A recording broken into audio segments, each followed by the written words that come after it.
Alrighty, good Friday morning. It's feels like everything's moving very, very fast. It's that point in the year where everything slides down to December, and I couldn't be happier about it. We had some um, predictable weather, and just by the way, I don't want to talk too much about the weather, but when we had a real cold snap this week and some rain, and in parts of South Africa, snow, everybody was getting excited about it except me because I'm only going to call it snow if it snows where I am and it's at least that deep. Otherwise, it's just bullshit.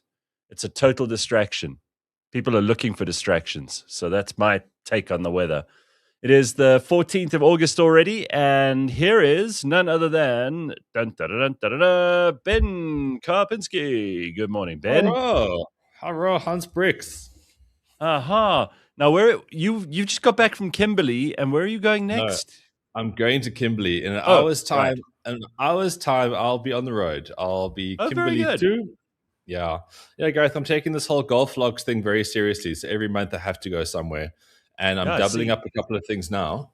But see, the thing about Kimberley is that no one goes there. Obviously, ever since Sure. Cecil John Rhodes stopped finding diamonds and buggering young men, there was no real reason to go there. But I know that if you can combine Curry Cup rugby with Goat Track Golf Course with a good mate, I think you're in for a hell of a time. And that's what we do. Well, yeah, I mean, there's a lot of interesting history in Kimberley, but it's Yeah. never been on my travel list, so I've never been there. I don't know anything about the place. The only person I Oh, know you who's knew? from there, Oh, well, the only person I know who's from there is Proverb, who used to host Idols, and eventually became one of our executive producers, and he was born in Kimberley, so he's the only person I know from there. well, I mean, look, they've done a good job with the history. So around the big hole, they've actually sort of recreated what the village town sort of would have looked like back in the day. So Yeah. like they've built like what a saloon would look like, what a living quarters would look like. Yeah, I mean, like the last time I was there was probably 7 years ago. They should But really they should lean in. They should lean into the Cecil John Rhodes thing and have like a gay theme, the big hole. It all kind of goes together. They should put yeah, up like gay saunas and like gay package tour weekends and that kind of shit. I think, if Kimberly's got no other, if Diamonds and Cecil John Rhodes are it, I mean, there's only so much you can do with diamonds. You can't exactly give everyone who visits Kimberly a diamond, right? yeah, it's so true, Gareth. I mean, it's as easy as an easy do, right? You know, a couple of pieces Yeah. of plywood here and there. So you got big hole, glory hole, and then before you know it, you're taken back to a previous era in this world. You know, Kimberley was a very interesting place. I think that the first ever traffic light. That's how progressive Yeah. and successful it was. And so much of the wealth of the world was pulled out of that hole. And so many men forged legacies based on their efforts there and how familiar they became with Cecil John Rhodes at the Kimberley Club afterwards. Oh, yeah. No, very much. That was the story that no one really wants to lean into. I mean, they were also going on about the Odyssey, and I don't know if you've seen that movie yet. I I have haven't, loved it. but Oh, oh, you did? Gareth, Okay, you have to. It's on IMAX. Yeah, jeepers, you have to do that. is it great? Yeah, it's so good. Okay. Well, again, I mean, this is ancient Greece. They leave out quite a lot there. It all looks very salubrious, but we all know that's not the Yeah, real. no, You sure, know. but I mean, this is the thing about buggery, right? It's always happened, and it still happens to this day. But it's a bit of a hard sell. I mean, visually, romantically, yeah, it's a tough one, you know. And obviously, you know, the thing is, again, like ever since the Greeks stopped buggering, or quite honestly, since they stopped buggering, they're just sort of buggering around. You know, the Yeah. civilization went backwards. Really, I think that the Islamic world has taken over in the realm of buggery. We think Yeah, we think about Holland and we think about, I suppose, parts of Europe that are quite into that. Parts of America are very into that as well. But really, I think in the stakes for buggery, you've got to give credit to the Islamic world. Places like Afghanistan, really where it's part of the culture, and nobody bats an yeah. eyelid. I mean, it's a bit So, of I mean, a, you it's a could bit of, call it abuse. You could call it child abuse. But yeah. who wants to get into trouble with Afghanistan? Yeah, Gareth. Obviously, I'm quite soft, so I'd call it abuse. I definitely would Okay. call it child abuse. But for them, rites of passaging. In some cultures, you play a game of father son cricket. In other cultures, straight to buggery. Yeah, that's right.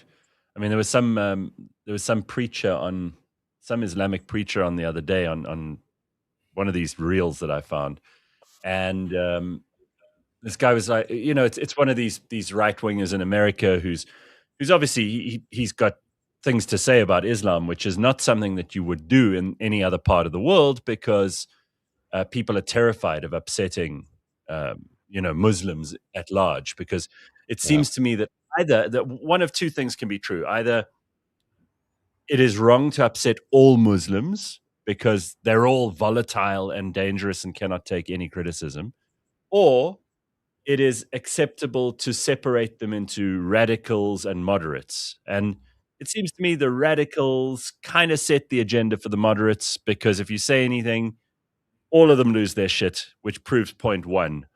I don't know, but this guy was going, yeah, girls are used for reproduction and boys are for pleasure. And I was like, well, you would call that abuse in any other culture. That's all I'm saying. Yeah, it's just so backwards. This is the whole problem with that religion is that they're trying so hard to go backward, not forward. And to Yeah. Christianity's almost fault, they've had the open mindedness to try and embrace certain things and be more tolerant. And which one comes off second best? Which one gets abused? Which one gets tarnished? The one that's trying to do the right thing. Yeah, Well, it's this is a heavy way to start the Friday. That's all I'm going to say. well, yeah, this it's We didn't have to start like this. Did you see any snow anywhere? no. I just felt like I No. was about to die of hypothermia. That was the only difference this week. Yeah, but You know, if they keep showing us pictures of places like where is Berkeley East, for example? I've seen this place on the news. Whenever it snows, it's their moment of fame. Like that's their sure. 15 minutes every year, like Berkeley fucking East. And honestly, I wouldn't know if I drove through it or if I hadn't. If I landed there by mistake, I wouldn't know. Berkeley East. But then they show you these pictures of the place and it looks like it could be in the Alps, and then you go outside hoping maybe one or two snowflakes will fall and make it magical because we have dry, boring winters. And you go out and it's like, no, it's just freezing. And there's a little bit of drizzle if you're lucky, but that's it. Right? Well, yeah, Gareth, like I've never been a fan of snowflakes at all, really. But it's an ornamental thing that we get a touch of in this country. When I was at Cathedral Peak a few weeks ago, I looked at the Hmm. mountain and I thought, wow, it'd be really cool to have snow here. And they had snow there this week, and that's great. But you need to plan your life accordingly so you can do these things. Having to see snippets of some oak building half a smushy snowman in Berkeley East or LOL's North or something. No. Yeah, well, I saw one of the I don't know, 20 people they haven't fired from ENCA because they've fired pretty much everybody. I saw him on the Restructured, news. Yeah, restructured. well, I mean, they've everyone's gone, right? So I saw one of those guys on the news, and he'd found the patch that obviously all the journalists were fighting over. There was this tiny little roadside, and I mean, the snow was that deep, and he was carrying on like he'd found a portal to China. It was unbelievable. It is unbelievable because every year there'll be the same kind of fascination. It's like, oh my God, we live in Africa, but it's snowing. It's like, guys, so what? Why do we get so Yeah, hung up at all this bullshit? Get back to work. Get back to being something. get get back to work. They released the Yes. unemployment figures this week, and we've. Which way do you think we've gone? Do you think we've got more unemployment or less unemployment? Which one do you think it is? Well, we've still got Cyril, so therefore we got more unemployment. That is correct. That is General absolutely correct. equation that I can run in my head and obviously get right. Yeah. We're at 33.6% now. That's the official figure. That is among grown adults who can work. So that is excluding children. Um, I don't know how detailed and granular that gets, but that was released by Statistics South Africa this week. So that's what we know. Yeah. Um, Guys, with this, I'm thinking there's a lot of gray areas. Like either way, bottom line is not great. Either way, bottom line, no, economic, not at all. horrible. But there's so much of the hustle culture, the informal sector, all that kind of stuff in this country that I think that those numbers don't tell a true story about people who are just sitting around with their dicks in their hands, being idle and useless. There's a lot of people who are still doing stuff or Yeah. trying to do stuff and actually getting a little bit done. But you can't tell because, stats in general are basically just thumb sucks and averages. Yeah, for example, I don't know if you've ever been. Have you ever been counted in the census? And if there's anybody who's in the comment, I see the comment section's alive and well this morning. If you've been s- counted in the census, they came to your house, asked you, how many goats, how many humans, how many bedrooms, do you have running water, electricity? Because they do that. They're supposed to do a census every 5 to 10 years, and they did one recently. Really? That's the big population count. But I've never been counted. Have you? I was counted, I think, when I was 7 years old in Cape Town. That was the only time I've ever seen a census officer. They used Oh, to be on the roads. You go, look, there's a census officer. oh yeah. I reckon I reckon the people who do the census nowadays are the same people who get paid to go like distribute 200 pamphlets. They just throw them in the bin and they go fucking smoke. If there was a Yeah, census going on, there should be I people don't on the know. streets. I mean, Bitcoin, but to go back to unemployment, says create your own job. The ANC won't do it for you. And I mean, he's got like several jobs, including making bread. But that's not wrong. The ANC thinks that they have good ideas, and then when they implement them, they very quickly discover that there are unintended consequences to those good No, ideas. Gareth, you know what? Deep down, I even think the ANC thinks they're cunts. I mean, the thing that Fakile and You Balula said reckon? the other day, not that they care, but I think deep down they probably think it too. The thing about what Fakile and Balula said the other day about they're looking to vet their sort of candidates and make sure that they're not just there to steal. As in, like, Yeah, yeah, yeah. yeah, that's kind of the norm, guys, but we're going to try and get away from that. Yeah. Look, I think the floor is lower than we think. They hit rock bottom and they keep on digging for them, and it's just such an amazing thing to say. I mean, in any other country, for somebody to go, all right, well, we're going to find mayoral candidates in the upcoming local and municipal elections. We're going to find mayoral candidates who will deliver instead of steal. I mean, that's like such a base level of delivery. You're not promising a lot. You're just saying we will try our best not to steal. You're acknowledging a lot, you're not promising a lot. Yeah, I don't know what to think of him. Every time that guy opens his mouth, and he genuinely believes he could be the next president of the country. Hey, Of he's course, he's because totally. it's a mix. Every time he gets in front of a microphone, you can see he's like, "Yeah, well, this will be the last time you see me as SG. Soon I'll be the president, and you'll have to call me Mr. President, and I'll have blue light brigades again, and people will respect me then." It's the next step in the game, and credit to him. He thinks it because he also knows it. He looks around the room and goes, "Jeepers, in the land of the blind." Yeah, The guy yeah, that, I suppose. yeah, And in the ANC, there isn't a whole lot of talent at the moment. I mean, they don't exactly have shining stars. There used to be at least a field. You had a lot of in rugby and sports terms, Ben. You had quite a bench to pick from. There were some people who'd had interesting and experienced lives. They'd done a bunch of stuff. Some of them were well qualified thinkers and intellectuals. I mean, there were people who had enormous charm and personality and knew what they were doing, like Tito Mboweni, for example. You know, and these were good people. I don't think Tito was ever a crook, and his but legacy as governor of the Reserve Bank, minister of labor, and everything was good. Thabo Mbeki wasn't an idiot. You can say no, anything you like about Thabo Mbeki, and I criticized him plenty while he was president, for his HIV policy, for his policy on Zimbabwe. But Thabo Mbeki was not some low IQ retard and honestly, I just think a lot of these people, Fikile being a prime example, that he's like the pick of the litter. And what kind of litter is that? Because he's very low IQ. no, it's true. I mean, obviously, when you're younger, you always think adults they know what they're doing. So therefore, you Hmm. always think at a previous time people had greater stature just because of the way you saw them. But there was generally the ANC could still associate with people who are functioning adults. And it's not the case. It really isn't. And I need to have a bit of a rant about poor people in general right now. So, Oh, right. It's time to hit the poor with Ben Karpinski. Let's go. Punch the but poor. okay, I mean, look, maybe I can make it sound better as I go along. But I really just sometimes I have these days, not often, thankfully.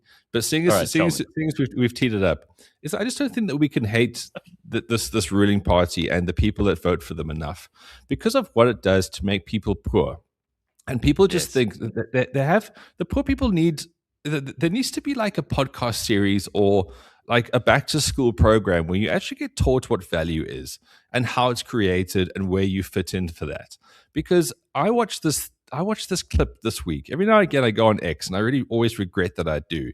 But there was this girl in her car in Cape Town and she was having a flat out moan about how she had to pay 40 Rand for a drink at Forries in Cape Town.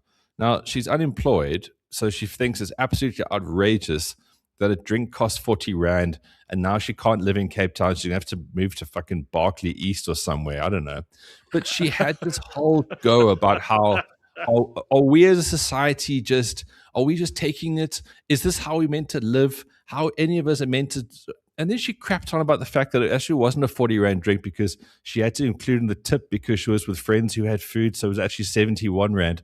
About the end of the clip, she's saying, I can't believe I paid 100 Rand for a fucking Sprite and cola tonic or something. But this woman, she's so doomed because she looks at the world firstly with a poor me thing, which has been beaten into her, no doubt, by her Yeah. surroundings. But she has so little understanding of economics and so little understanding of what's happened in the last 5 years and what COVID did. And I'm pretty sure she would be a person who during COVID would be like, thank God for Thurl, when he came on with those stupid fucking circle jerks about how we're doing the right thing. And Well, I look at you're spot on. I mean, there are a couple of things before you even move on, because I know what you're building up to, but I just want to address one or two things. No, this is good. This is good stuff, and we don't talk about this often enough. I saw a great video from David Friedberg, who's on the All In podcast this week, and he said there are only forget about communism and capitalism, forget about billionaires, forget about everything else. He said there are two kinds of people in the world, only two. This is David Friedberg's theory, not mine. He says there are makers and there are takers. The Yep. makers are the people who, like Bitcoin But said in the comments just now, he built a pizza oven because the ANC never give me. And he started making bread as a side business, as a side hustle. We know that his bread sells out every week, right? And that's not his main job. He's got other things to terrific do bread. as well. There are so many people who have started small businesses in this country who are making it work despite every rule, every law, every economic piece of red tape that's put in their way. They go ahead and they make things. And then you get the takers who can't make anything, and therefore they are angry about that and want to pull down the makers. But they can't actually make anything themselves. And that's Yeah. really what it boils down to. You've got to decide in this world if you're a maker or a taker. And if you're a maker, you've got to get out and do it. No one's going to help you. There's no one giving you a handout. There's no rich parents. There's no government subsidy. There's no special dispensation or exclusion that you should be privileged by. You got to get out there and do it, man. And South Africans, by and large, make a plan. You mentioned earlier the hustler economy. I mean, there are people who are offering to wash your car. There are people who are offering to pick fruit on an orchard. There are people who will go and I know I get people who end up in my email every day saying, "Listen, I'll do whatever it takes. I'll make you tea and draft emails for you or whatever, because jobs are not going to suddenly become more plentiful." And this is a big problem around the unemployment question. Why this is a big deal is because those unemployed figures were released this week, and it worries us. It should worry the government a whole lot more. People Yeah. aren't going to suddenly take a job just because you fire someone else. So get rid of an illegal immigrant doesn't mean that suddenly a South African can just step into that role and make it happen. You have to have it in you. It's an individual thing. Nobody's going to just give you a shop in the township and say, "All right, here's a shop. It's fully stocked. You've got cash in the till. You've got stock on the shelves. Now sell, and you're going to be able to do it." If you don't work hard and get there yourself, you get given stuff. And this goes just as much for some privileged kid. I don't know about this chick you heard bitching in Cape Town about the 70 Rand. But, there are a lot of spoiled people who go, and this could be a generational thing too, as much as it is a mindset and an attitude. It's like, why should I work? This feels hard, and I'm uncomfortable having to work. And why should I have to go into an office or do things for money? I should just have money. Give me a universal basic income. Yeah. But we should also just shame the poor as well, because we're so forced into like, shame, poor them. No, fuck them. They're the ones that bring down so much with these mindsets, because it's about them and it's so hard and it's so difficult. There was this, if you go through history and you look how poor people really, really were, okay, like living shit lives. I mean, in first world countries, it came from somewhere. People just got on with shit and they started making. But now, because everyone gets the our poor situation, and as you pointed out on the daily briefing, it's like politicians only talk to the poor because it's a numbers game. So therefore, the poor get glamorized because everyone needs their votes, because let's be honest, that's what it is all about. Then suddenly life is like, we got to focus on the poor. We got to focus on the poor. What did the poor do that's really made everything happen? Because it's just, we've got to be more honest in life like this. So then people will understand what's going on. And if we stop focusing on the poor, we start focusing on forward, everyone gets richer. This is just this inconvenient truth that if we just focus on that, rather than the poor me, I can't go have a drink at Forries, fuck, who cares? Make it better. So understand what you're surrounding. I hear you. I mean, like, there are two things here. So first of all, the point, one of the points I was trying to make in that story in the daily briefing, is that nobody campaigns when they, we've got an election coming up in November. Nobody's campaigning on anything that middle-class South Africans will benefit from. Hard workers. They don't go out there and make themselves the most relevant. There's no party that is openly for rate-paying, tax-paying, law-abiding, hard-working South Africa. There isn't one party that's saying that that's who they stand for. They're constantly pandering to, it's pandering. Groups. That's just it. It's not real. It's just pandering. Right, to groups who have either they pretend that they're very pro-poor because you're the only person in South African media history who's really hates the poor as your sobriquet and doesn't mind that. Most of them, people are terrified of being thought of as bad people because they're mean to the poor. And I also have some disagreement that it's the poor. There's like a bottom 1%. We've addressed this once on the show before, but we always talk about the top 1%, the billionaires, people who have created Apple computers and the internet and all of that stuff. These people are the richest people in the world now, by far. They're richer than any people who ever existed, including kings and queens and princes and conquerors and warlords of the past. But we're all focused on them, and we are inherently, I suppose, either in awe of them or jealous of them or very angry that they exist in the first place. But we don't focus on, well, yeah, we don't focus on the bottom half and not bottom half, the bottom 1%, because there's a certain number of people in every society in the world that are not just the takers that we were talking about earlier, but they're also the breakers. These are the people who, the reason that you have to have burglar bars on your house is because there's this tiny percentage of South Africans and every other people in the world, it's not just us, who want to go around and steal other people's stuff and murder them in their sleep. There's a 1% to 2% that we really should be focused on who make everything more expensive. They're the reason we have to pay car insurance at exorbitant rates. They're the reason that we have to pay a security guard, live in a house with alarms and burglar bars and security cameras.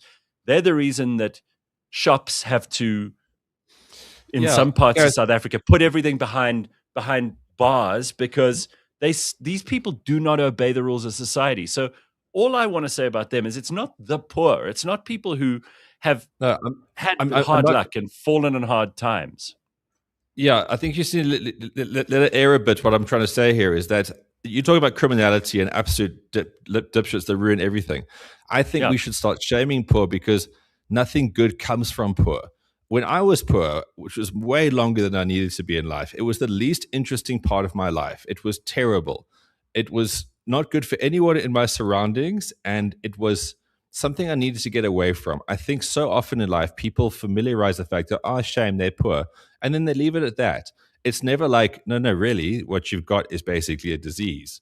And I know when people get born into poverty, it's the worst thing in the world, and it's difficult, and it's tough, and it's shit.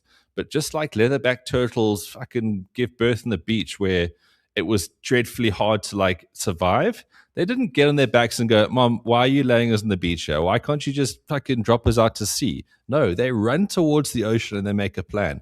We can all have excuses and we can all die in our excuses and we can all fill the air with our excuses that are like, okay, cool. Then that's why you can't work then. But guys, we need to have like one of those really inconvenient stances where we say, just like pedophilia, being poor, glamorizing poor, and being comfortable with poor is just not right. It doesn't help anybody. And I know I've vocalized that terribly, but there's just too much. There's too much emphasis on we got to help the poor, and the poor is like shame, shame, shame. We can't have that. I Yeah. just don't think it does anything. Well, I mean, just a random fandom says here, I'm in the top 5% of earners in the UK based on salary, but I cannot afford a home. Not one UK politician fights for people like me. That's a totally valid, and that was the point I was trying to make in the briefing. Different to the point Ben is making, and I think yours is more. Yeah, it's nuanced. No, what I love about yours is it puts the agency right in your hands, right? And we all have this. Everybody, no one is so great and so ideal and so perfect that they don't have those moments where they're like, poor me. Why is it so unfair? Why does that person have this Totally thing natural. and I don't? We all have that, right? I've driven past houses in Sandhurst and Joburg. I've visited people who I know who live in tremendous luxury, and they've made enormous amounts of money. And even at my most self-actualized and sensible and philosophically pure, there's a little piece of me that also goes, why you never give me, right? I mean, it happens. We have a little bit of that in us, all of us. But I suppose that's why it's a great thing that we're going to have Munya on the show this morning. I found this guy on Instagram, and I've been following him for a while. He puts up little clips. It ranges from stuff about the economy in general to making money to managing your money. I mean, this is a smart guy who's doing a lot of behind the scenes research. You can tell he knows his facts and figures. He's eloquent. He's able to do the thinking that many of us never do in our lives. And I totally agree with you, Ben, about like first decide, am I going to be a part of the David Friedberg maker group or the David Friedberg taker group? And then decide that being in the condition that you're in at the moment is shitty. What am I going to do about it? There's a great story I included in this morning's daily briefing, which you'll be able to get from 7:00 today, about a woman who was born in Zimbabwe. She grew up in South Africa. She went to Alberton High, South African stroke Zimbabwean girl, and she went to London. She found herself in London. She had 3 kids. She got divorced. She started a business. That business failed. And then she decided she was going to start another business, which she did in Britain, right? Which is a tough economy to make something new work in. Amazingly, she is now one of the richest people in the world. She's certainly one of the richest South Africans. She's worth over R1 billion. I think she lives here in South Africa now. And just an incredible story of just hard-nosed success. For a while, she lived in a homeless apartment. They have homeless living things in Britain, and she was living in a homeless shelter effectively, and she's now worth more than R1 billion. And she started this business, which is kind of like it's a recruitment business for medical people. You can listen to the whole story in the daily briefing, but that's the basic gist of it. So she had fuck all. She went to a country which wasn't her home country, and she made it because she had to. She didn't want to live in a homeless shelter, and she had 3 kids to feed. So don't you think, and maybe this is just me from a storytelling aspect, thinking like, okay, politicians, you always do the same kind of shit. Yeah, life's tough, we'll give you money. They can't, and all that kind of stuff. Is it not better to say, here's the story of so and she did this with this? What we want to do is we want to make a society which fast lanes all people with determination and all want to do Mm. something else. I think that would just be a more honest way of looking at it, because then the poor people can look at it and say, shit, like my life doesn't have to be completely about just being horrible the whole time and having nothing and having no choices. What if I'm like that? And this party will give me all the mechanisms to apply myself within. That, you know, that would just be an easier story, would that not? Is it too complicated to Well, digest? no, I totally agree with you. I think that there's another problem that we encounter, and that is that people are now comparing themselves to people they've never met who seem to have amazing lives because of social media. Nonsense. So Yeah. when you lived in Bullshit. your you grew up in a village wherever you were in the world in 1700, your ancestors, the only people they could compare themselves with the other people in the village. And sure, the chief may have had, the village boss may have had a bigger house and more livestock and more wives or more opportunity in the marketplace. Might have had more money to spend, but you weren't comparing yourself with Jeff Bezos or a celebrity Hollywood movie actor whose whole Oh, life is, just being a famous person, and some influencer who's living in Dubai but being, doing horrible things to sheikhs in order to get that money. I don't know. I think that that's a part of the problem, though, is that people are comparing themselves to people they don't know and will never meet. yeah. Look, I didn't intend for this Friday to be so heavy, but yeah, Judah. So what you say about coveting the rich, I mean, that's its own problem, because the people who are outwardly rich aren't rich. The really rich people out there, you don't know they're rich, so you can't really covet them because they're under the radar. The people with all the designer crap, that kind of stuff, cheapest coveting them is just the stupidest thing in the world. Yeah, this is a question we'll put to Munya from Limited Edition. He says, should we be worried that the whole country is gambling? And by gambling, I'm talking about your betways, etc. I reckon that's a major problem, and it's one that is slowly taking money out of the economy from people who really don't have a lot of money. I mean, we're not talking about millionaires who are having a little bit of fun. Yeah. I'm gonna have a flutter on this week's rugby results. I don't think that's a problem. You should be allowed to do that. I'm not going to get in the way of people parting with their money, whichever way they decide to do it. But in the big picture, we're talking about these little kiosks that are open in like the CBD of Pretoria at 7 in the morning, and guys are taking their wages from the day before and staking it all on a soccer match in Bulgaria. That just does not make sense to me. Yeah, it doesn't. But I think also we got to address the hypocrisy of cigarette advertising was taken away because it's bad for our health. You see all kinds of billboards with celebrities and private jets saying you can win this. What the next Mm. spin could change your life. That's where Yeah. it gets dicky for me. Give people the chance. I mean, Yeah. I gamble. I don't make or lose money.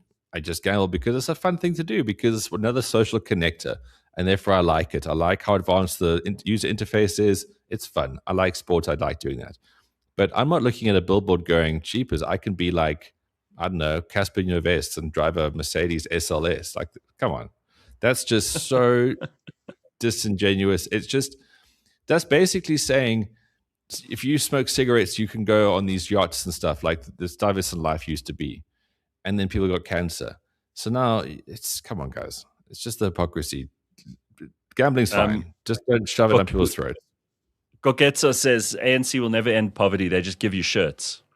Yeah, I saw that the DA launch they were giving away. The DA has learned some things from the ANC. Hey, we always Well, they think want to that they want to. Well, the DA is trying to win their game. So, yeah. Yeah. Yeah. Well, I think that the ANC learned a lot from the old regime, and the old regime also then, since the ANC is doing it, the DA are also copying it. So they had a manifesto launch or something. They had Jordan Hill Lewis and Helen Ziller there. It was in Joburg. I saw a little bit of coverage on social media about this, and they were apparently giving out like food parcels and T-shirts to their supporters in Joburg. So, I Yeah, suppose yeah. that's Look, also how Gareth, politics works. it is, and I'm sorry if I've derailed a perfectly good Friday. But what I was trying to say is that those motherfuckers want you poor, they make you poor, and they make you think it's okay to be poor. It's not. There's a great life out there. Try your damnedest, and in trying your damnedest, you'll make amazing friends and you'll learn incredible lessons. That's what I'm saying here. I'm not having a go at the poor and saying you're useless. Everyone's useful. All I'm saying is we should reframe it. Vyasan said, I can make double the average salary as a graphic designer. In Verulam, I'm rich. In Cape Town, I'm poor. And that's fine. Don't live in Cape Town. But also appreciate that people who are running bars in Cape Town have to pay out of their fucking orify to make sure the Yeah. lights are on and you got a nice experience. Yeah, I do want to get into some sport before you go, and I'm going to get Munya on in a moment or two. So, what's going on in sport? What do we got going on in rugby, particularly? Gareth, this is it. This is as good as it gets. We're in the rugby's greatest rivalry tour right now. Oh, wow. Just when you thought that like you can't afford to go to a Springbok match because the ticket prices are so high, maybe. But we're at a time where all eyes of the world are on us right now because it's the two greatest rugby nations. It's the two greatest nations that have played a sport. And it's not even up for dispute. Ireland, blow it out your ass. England, no chance. France, do you guys even fucking play rugby outside of France? These two are the only teams you can really care about in world rugby. And there's just been a ding dong battle since the days of rolled in wooden teeth and leather balls. It's just phenomenal what's come out here. And what makes this particular thing great is that every 4 years now we do this long tour where the squad of the nation comes through. They play the regional teams and they play 4 test matches.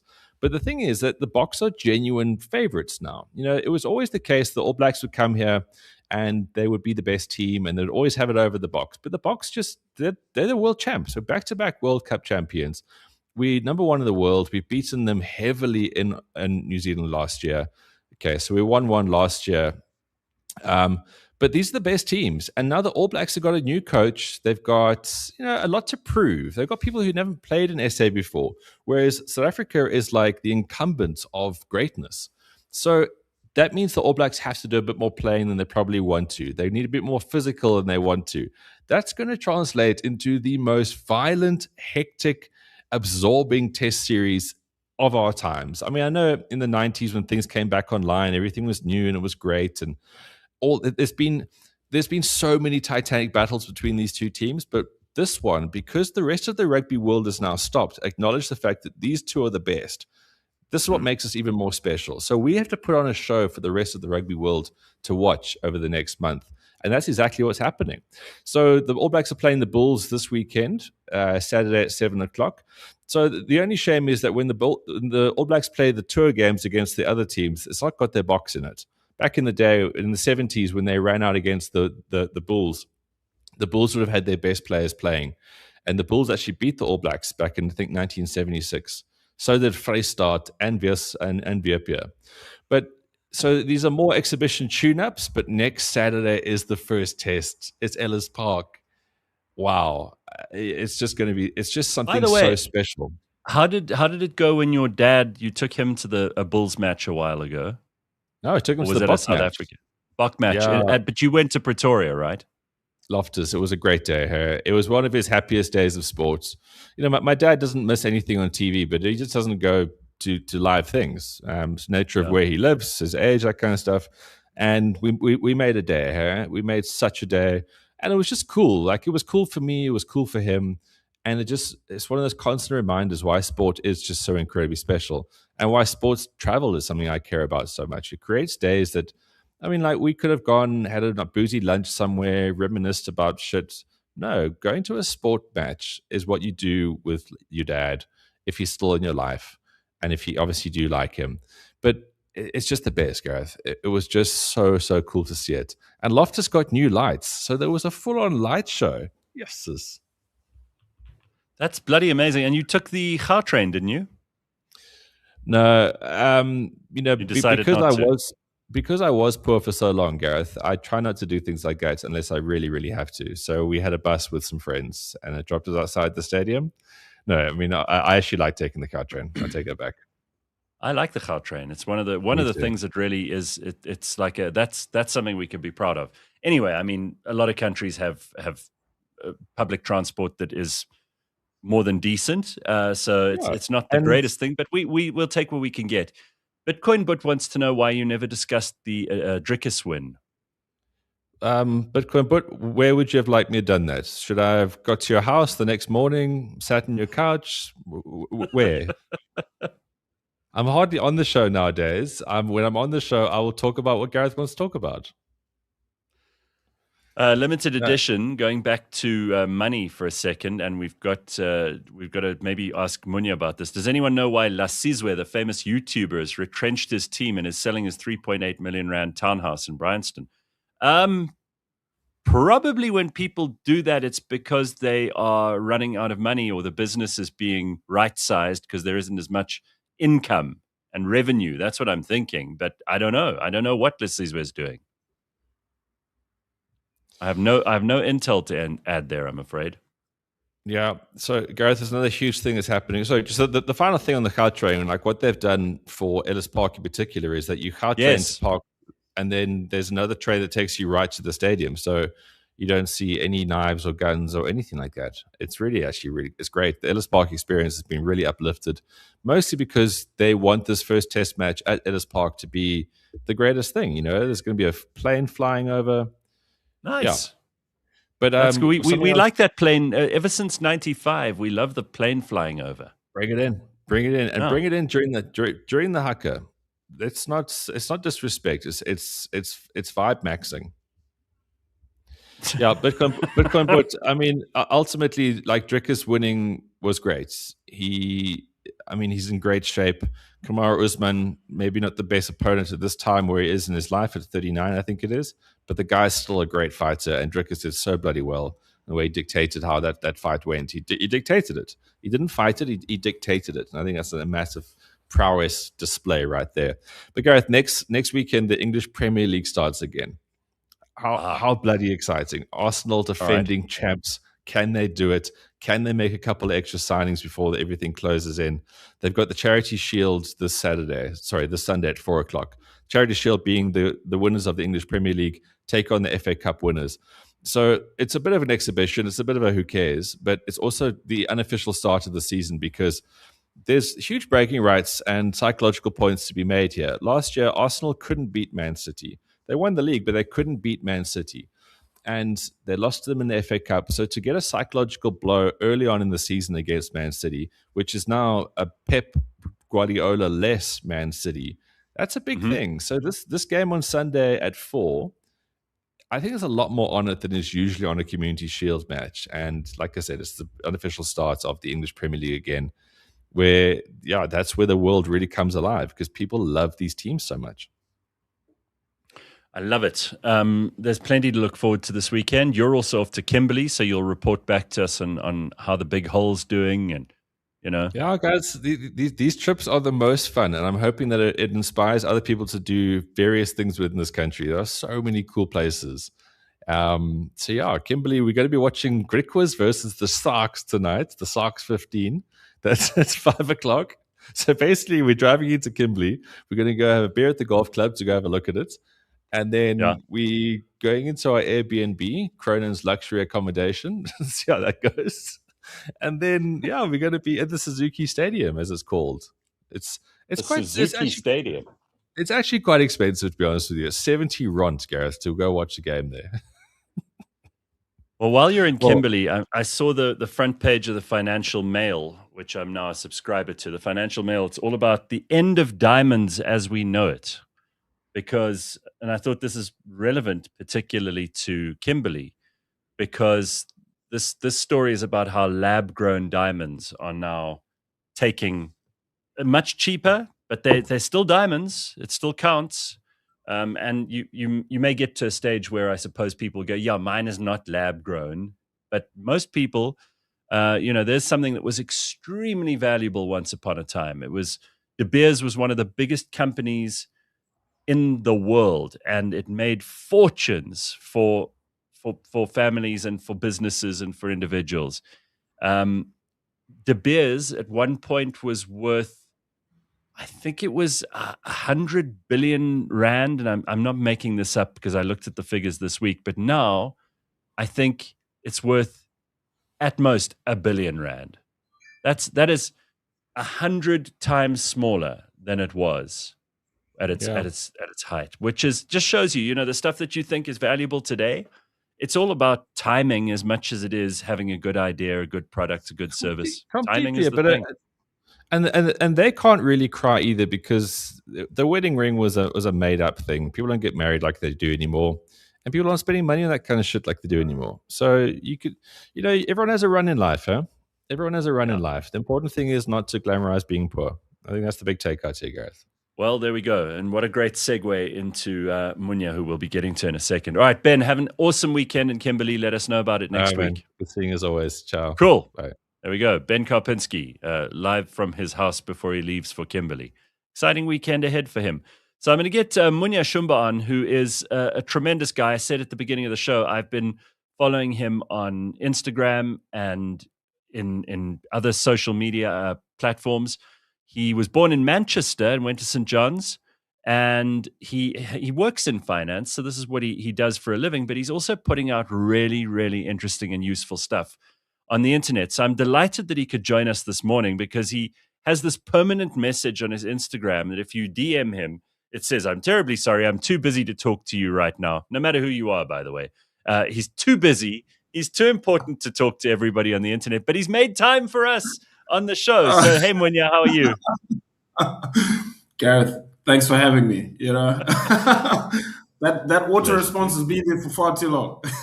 Yeah, you must take it down. It's terrible. Every time I message you, I'm like, oh, wow, he replied quickly. And then I see it's your standard message of like, leave me alone. You just got to show me how to do it because I should have that one on permanently. I don't want to reply to people. I get it.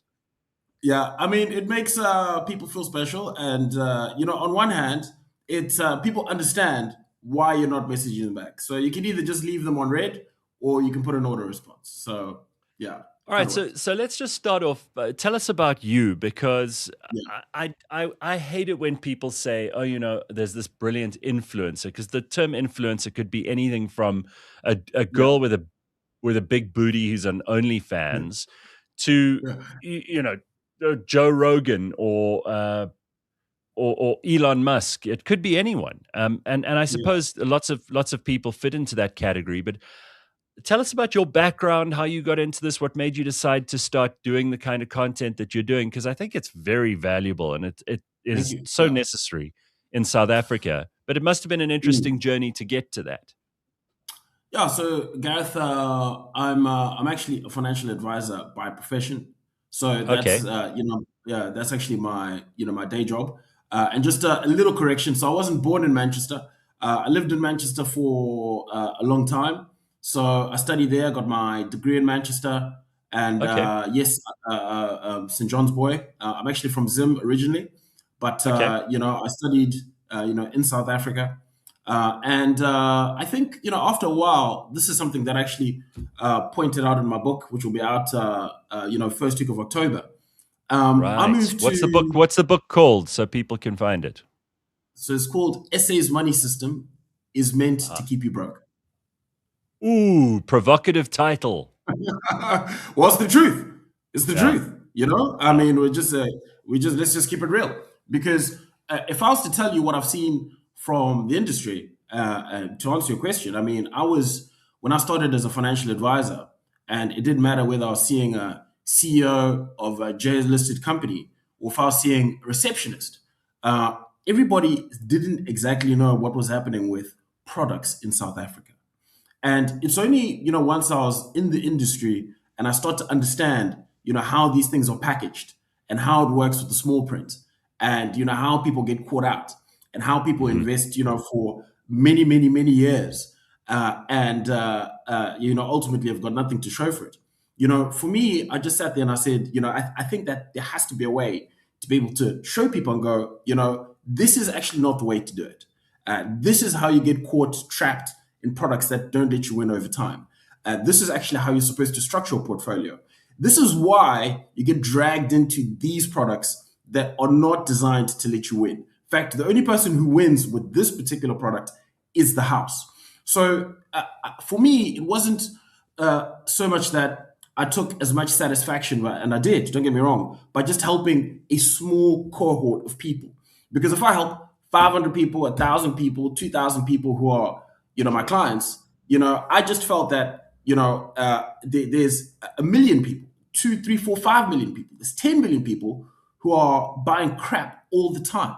So, there has to be a way to be able to just, shine the light and go, guys, that's not how you're supposed to do it. Stop buying these things, and that's why. And do this instead, and you'll be rich. Doesn't it drive you crazy that we teach people stupid stuff at high school, for example? We teach them, things that they will never use in their adult lives. And there's so many subjects. I'm not going to nail just one. But we do not teach people about tax at school. Yeah. So the first time they ever encounter tax is once they've worked hard in their first ever job and they see half their salary goes to this and they don't understand it. And then they're horrified and they're like pissed off, which they have every reason to be. But we don't teach them about tax. We don't teach them about investment. We don't teach people about these products you're talking about that are available in the market that can change people's lives immediately. They can start saving while they're at school still. And nobody teaches any of this stuff at school. Nothing. So that's one of the problems, Gareth. One of the problems is you do find yourself in a situation where people don't know. People just don't know. So that is a massive problem, and I'll get to that. But I think the equally big problem is the people who come out there and they say, I want to make sure that I set myself up in the future for the next 5 years, for the next 20 years, for the next 30 years, for the next 40 years. Those people with good intentions who make sacrifices, those are the ones who are getting caught in a trap. So forget the person who's coming out and saying, I don't even know where to start. I don't even know that I'm supposed to be doing this. I don't know that I need an emergency fund. Forget all of that. I'm looking at the automated response. I'm looking at the people who are sitting there and going, I need to make sure that I'm not caught in this trap. And you know what? The products that are available to them are designed to only let the house win and not let them win.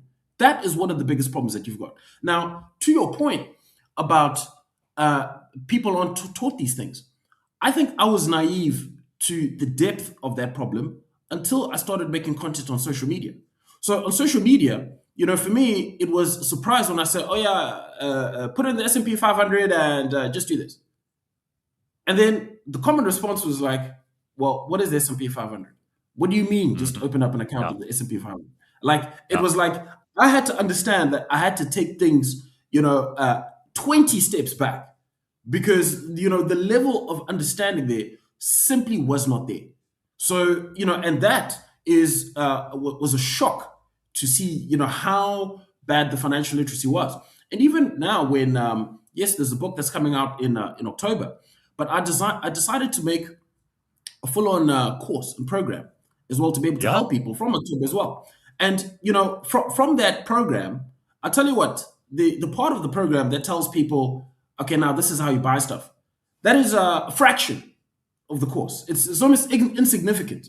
What really it is building the whole thing up for you to be able to understand why are you doing this in the first place? What do you need? How do these things work? What are the risks? What are the upsides? How do you tell what kind of risk profile you fit in? How do you know what works for you? If you're 40, how do you know what works for you? If you're in your 20s, how do you know what works for you? If you're 50, how do you know what works for you? You hear me speaking about the NASDAQ 100 and the JSE. How do you know, based on your age, your circumstances, what means for you? So we spend a whole lot of time speaking about that. And then only in the end do you go, oh yeah, by the way, click here. Because that is not what's important. So when someone says, well, how do I start? How do I start is not the question that you should be asking. The question you should be asking is, what do I need and why?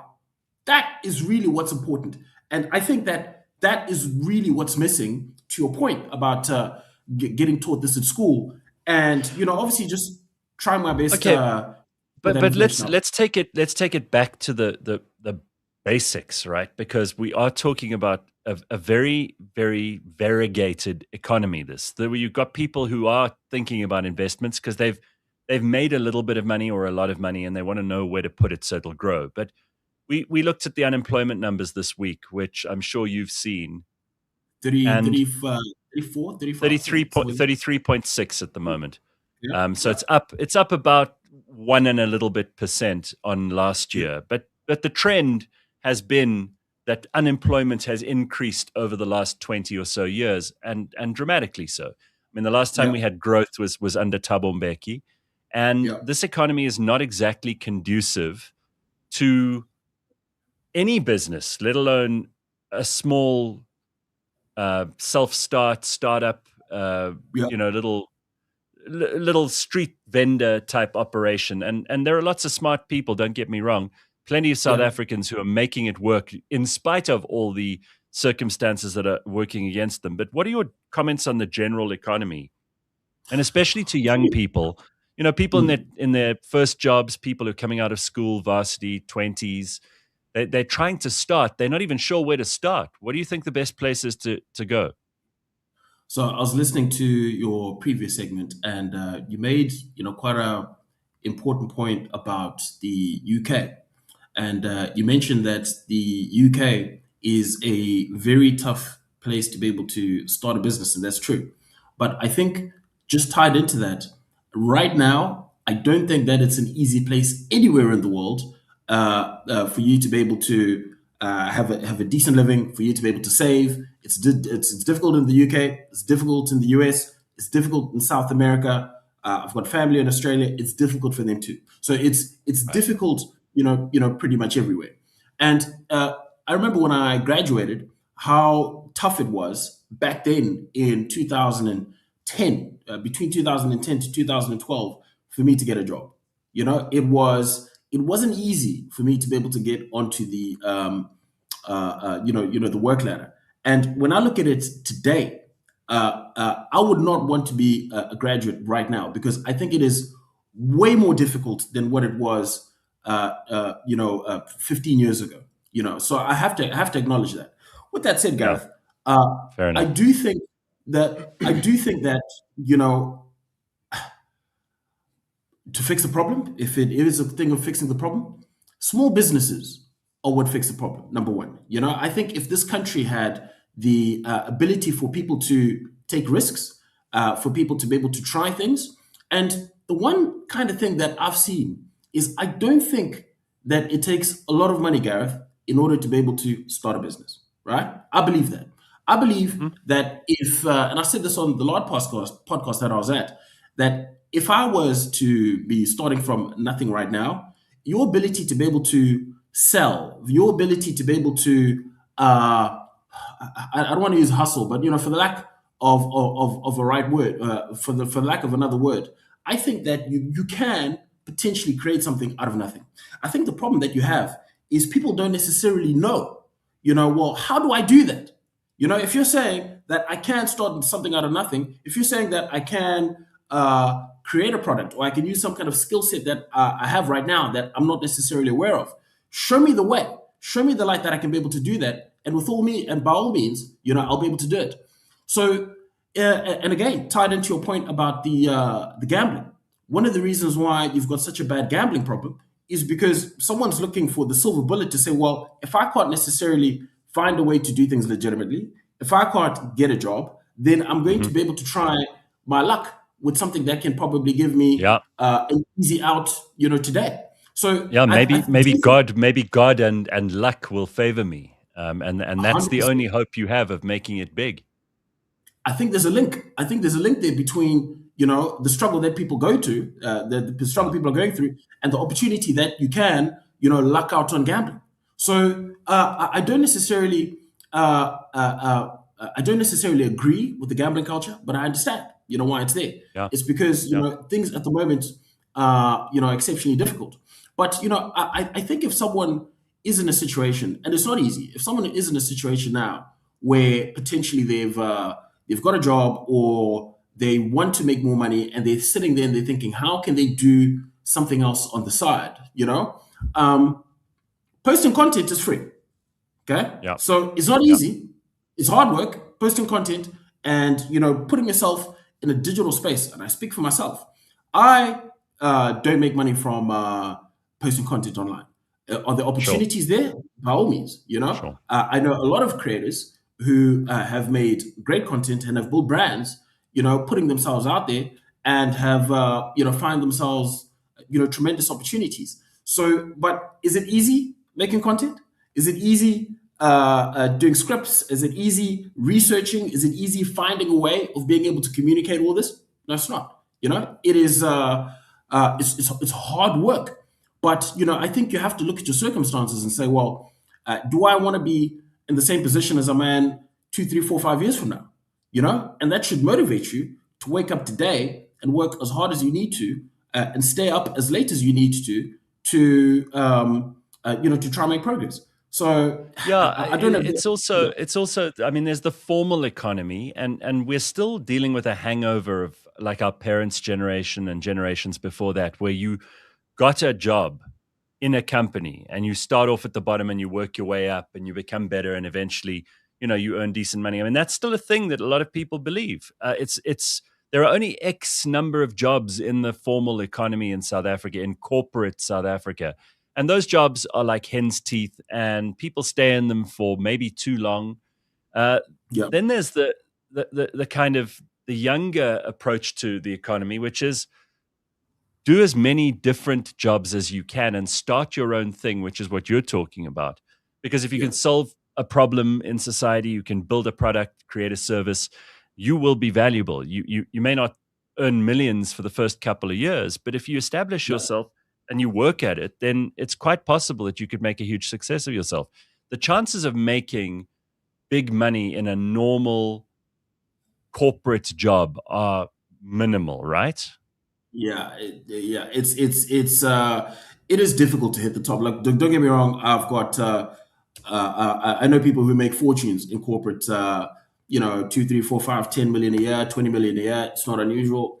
But we're speaking there about the 0.1% of the South African economy. Right. I was listening to your segment, and just full disclosure, I don't know anything about the young man, Lasizwe, but Yeah. I like to look at the positives of this guy. This guy built a personal brand online. He's a young man who was doing really well by making content on YouTube, right? And I think for him to get himself to a point where he was getting paid by YouTube, he obviously put in a lot of work for a reasonable amount of time before he started making it. And I Sure. think that people have to look at it and they say, everybody lives online. Everyone's on YouTube. Everyone's on Instagram. Everyone's on Facebook and TikTok. These massive corporates have have got a grip on people's attention, and there's nothing Yeah. stopping you as an individual from saying, you know what, Munya did it. Munya's just a normal guy. He's a normal guy from a small town in the middle of nowhere that no one's ever heard from in Zim. This guy Yeah. was able to make content and being able to build a personal brand online. And you know what? I promise you, if I can do it, then every single individual in this country can do it. Yeah, I but the, promise the you. difference Yeah, is the difference is you're helping people solve problems. You're helping people understand money. You're helping people understand personal finance and investment and saving and things like that. What is the state of play in South Africa's economy? I know you spend a lot of time looking at the numbers. What yeah, what kind of a savings culture do we have in South Africa? We know about stokvels and we know about things that are very uniquely South African, actually, when it comes to our economy. But yeah, in general, I mean, first of all, a lot of people will say to you, I just don't earn enough every month to do anything but pay my bills, let alone save. yeah. What's your response to that, for starters? Yeah, well, there is no saving culture in South Africa. It's non-existent. So I can't comment on the saving culture because it's not there. But Mm. from a savings perspective, it doesn't take a lot of money for you to be able to get rich long term. Number one, and number two, when you start to show people the numbers and when you start to explain concepts, most people, if not everybody, wants to have a better future. And the messages I get is people go, I didn't know that. Show me how. So part of the problem is, it's people aren't necessarily doing these things because they don't know. So I think if more work can be done to be able to show people and go, actually, guys, this is the right way of doing it. It's an educational problem. So I think if you Right. fix the educational problem, people take action. I can tell you Yeah. for free that everyone sits there and goes, "Oh, I had no idea, but now that I know, I'm in." Right? And So are you talking about things like compound interest, for example, which is, com- that compound is interest. it's such a big deal. If once you get that into your head, suddenly everything doesn't look so oppressive. Suddenly it looks like even a small amount of money at the beginning can turn into a lot of money once you turn 50 or 60. So I think that's one of the things, compound interest, yeah, over a long period of time. But I went out for dinner a while ago, probably like a year ago, whatever it was, Mhm. and I bumped into this young man. He comes to me. He's having dinner with his mom and his sister, and yeah. And I think I was like, it was a Sunday evening, and I just left my phone at home. I just went out by myself, and this guy comes to me and he goes, "When you watch your videos, man," and he says, "What? I'm not going to miss this opportunity, and because I'm never going to see you again, I need to save." So he goes, "This is how much money I'm earning, and tell me what I should do." So I made him sit down, and we opened up an emergency fund, opened up a tax-free savings account, and bought him some Bitcoin. And I said to him, "Listen, I need you to message me in 6 months' time. 6 months' time, I need to see a DM from you." So I opened up, I made him send me a message on Instagram. I said, "When I get home, I'm going to make sure I accept this message. But, if you, 6 months, I need you to message me and I need a screenshot of every single one of these investments," because it was like 2.5 grand a month that he was going to be putting away, across the three. And I said, Mhm. if you don't send me, the first thing I need to see is a screenshot with the numbers. And if I don't see the numbers, I said, I don't want you to speak to me ever again. Do you understand? So he goes, "No, I got it. I got it." All right. 6 months later, he sends me a statement and he goes, "What do I do now? I actually got an increase. What am I supposed to do?" Tell him what he's supposed to do and increase here, increase there. And 6 months later, sends me another statement. You understand? So it's the whole thing where this guy now has found this whole process addictive because he's now looking at his portfolio, he's watching his portfolio, and he's like, I've now actually got 25 grand in savings, and it feels good. And you don't want to lose that sense of comfort where if anything's going to happen to you tomorrow, you know that like you've got some money behind you and you're seeing this progress. So I think once people get that opportunity to see that what a little bit of discipline does to you over 6 months, over 12 months, all of a sudden you got some money. I doubt very much that there are people out there who would be like, once they understand that no one wants to partake in that. So where have we seen a lot of growth in terms of investment recently? There are lots of people asking, what's a good investment company? Fidelity, Vanguard, there's Signia. There are all these South African companies who've had a good track record for a very long time. Some of them better than Yeah, others. You yeah, mentioned the JSE earlier. You've just mentioned that you told this guy to buy a little bit of Bitcoin. If yeah, he'd yeah. bought at a certain time and looked at it now, he'd probably be a bit upset. Gold is something someone brought up as well. I mean, like, what are the safest, best places to put your money? And I know this is the question you get asked every day, but Yeah. if you had the benefit of hindsight and it was 5 years ago, what would have been the most unbelievable returns you could have had in terms of where you put your money? I mean, I would have given you the same answer I'd have said over the 5 years before that, which is put your money into index funds like the S&P 500, the Nasdaq 100, the JSE Top 40, passively managed index funds. I don't care which one you do, Right. right? Whether if you want to Right. do the S&P 500, you do that passively managed, and you do it over an extended period of time. If it's going to be the JSE Top 40, which is also excellent, no matter regardless of what people tell you, 70% of the companies on the JSE earn their revenue in foreign currency. So, I'd be looking at the Johannesburg Stock Exchange, I'd be looking at the NASDAQ 100, and it all now just depends on your personal goals and your risk appetite. But either of those three, and just one more, I'll give you another very good one. is actually, this is the default one, which is called the MSCI All Country World Index Fund.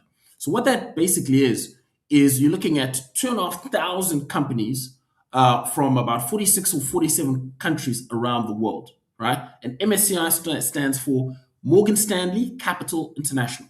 So what you're doing there is you're not betting on South Africa. You're not betting on the US. You're not betting on Europe or emerging markets. What this is all of them put together in one, right? And those 2,500 companies is a reflection of the global economy over time. So if you want to keep it simple and you say, I want to invest in stocks, that is probably the simplest, most default option that you can give yourself, which is the MSCI All Country World Index Fund, because you're no longer just looking at one economy. But the silver bullet, like gambling, isn't to say, well, I'm going to get so much return over 1 year. The secret with investing is time. That's it. Because it doesn't take a lot of money for you to be able to get, rich over a long period of time. And, when I started making those tax-free savings videos, I always used to save 300 Rand a month. Because if someone is going to go and take 300 Rand a month from a young age into a tax-free savings account, you've got no idea, what that can become, to use your compounding interest example, over a long period of time. So that's one of the things. But, if you're looking and you've got some goals to say, well, it's not all about 60 or 65 when I'm retired, I'm looking at doing something for the next, 10 years. Then something like the MSCI All Country World Index Fund, which is available, here in South Africa. You could use, something, simple like that. Can I do a tax-free account if I live outside of South Africa? Christian, if you're not a tax resident, no, you can't. But if you're still a tax resident in South Africa and you're living overseas, yes, you can. Here's a question from Bronwyn. She says, Munya, can you tell us about the Russell 2000? The first time I heard about it I thought it was a vacuum cleaner. What is that? I don't know what that is. So this is small caps in the United States. So someone might be looking for a little bit more return. And I don't think the Russell 2000 has actually outperformed the S&P 500 over the last 5 or 10 years, over the top of my head. And I think it's a very difficult thing now to do with the rise of big tech, with NVIDIA and Microsoft and Apple and Amazon and Facebook, etc. But what you'd be looking at traditionally with the Russell 2000 is you've got 2,000 companies, basically the 2,000 biggest 2,000 companies in the United States, almost as an alternative to the S&P 500. If you're looking really for an alternative to the S&P 500, maybe it'll be good to look outside of the US altogether. And, I think this is where the All Country World Index comes in as a good solution. There's another good solution, which is also really underlooked, which is the emerging markets portfolio. So I think what people think when they hear emerging markets is they think, and I'll make fun of Zim because I'm from Zim. So, they think Zimbabwe. I don't want to say the wrong country, and people get upset with me. But, that's not what emerging markets is. The emerging markets is China, South Korea, India, Brazil, South Africa. You've got companies like Samsung, which is the world's largest tech company in the world. They make more money than NVIDIA. You've got TSMC, which is Taiwan Semiconductor Manufacturing Company. They provide 60% of the chips in every laptop, every computer, every cell phone in the world. You've got, who have I missed? You've got Tencent, which owns WeChat, which is like Facebook, TikTok, Instagram combined into one app. Uber, Amazon, all into one app in China. It's used by 1 billion people. This is emerging markets. Right, and you've also got South Africa. So you've got companies on, the JSE. So the nice thing about the emerging markets is that it completely excludes the United States. So, and if you're going back to 1988, when the emerging markets portfolio actually, came up, it's averaged about 10.5% in dollars, or about 17% in rand, 16.5% in rand. There's nothing wrong with it. It's outperformed the JSE. So if someone is sitting there and saying, well, I'm really nervous about the US and I'm looking at an alternative, and I think there's a AI bubble, which I don't believe, but there's an AI bubble, and there's You these don't think there's a overvalued. bubble? Well, no, definitely not, and I'll tell you why. Hmm. Okay, no, I'll tell you why. If you're looking at 2000, when the dot-com bubble burst, the difference that you had is that you had companies where there were these massive promises of revenue that was on the way. So, the companies weren't making any money, and and they were overvalued. And, I think when the mask finally came off, there was, from top to bottom, the Nasdaq 100 dropped 82%. So if I'm looking at it today, look at the biggest companies that you've got on the stock market, the ones that are actually driving this. Nvidia, Google, Microsoft, and Facebook. These are the most powerful and the richest companies in history. They're making Yeah. more money than ever. You're not looking at that and saying, well, where's the revenue coming from? They've reinvested something like $500 billion from their balance sheets into AI. So this isn't manufactured. So Yeah. that is one argument to it. Now you might sit there and you can go, well, Munya, that's fair, but what about companies like OpenAI and Anthropic? And I think my pushback to that is, number one, OpenAI and Anthropic are number one privately listed companies. These companies aren't public companies; they're not listed on the stock market. Number one. Number two, the money that Anthropic and OpenAI are spending is going to big tech, the publicly listed companies on the Nasdaq 100. That's number two. And number three, when you're looking at these companies as well, and someone sent me this yesterday, and they said Walmart is making just under $1 trillion in revenue, they're valued just under $1 trillion. And Anthropic, which might list sometime this year, is also valued just under $1 trillion, like 920 billion. But how it works is Walmart makes $700 billion a year in revenue, but Anthropic makes 47 billion. So they said, well, this is the bubble I'm speaking about, Munya, because I'm looking at it and I'm saying, how can you have a company valued as much as Walmart, but it's losing money, number one, and number two, it's only making a fraction of the revenue? And my counter to that, Gareth, is, well, let's look at how valuations work. Valuations work on the premise of how much money that company is going to be making in the future. Walmart, which sells bicycles and I think they sell groceries, shotguns. They sell fresh produce, everything. Walmart sells everything.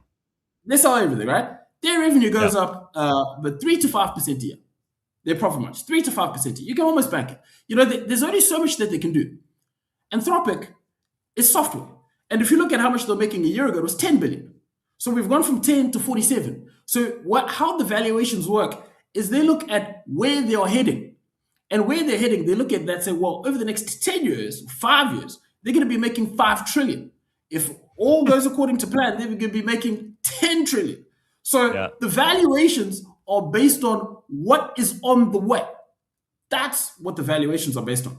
All right, with Claude, I want to stop you quickly because I want to play a video of yours just to show people what you're doing and where they can find you on. I think this is off of Instagram, but I think you put this up on all the platforms. So take a look at this. Yes. This is Munya at work. If you're 23 and you're investing for the first time and don't want to touch America, where should your TFSA go?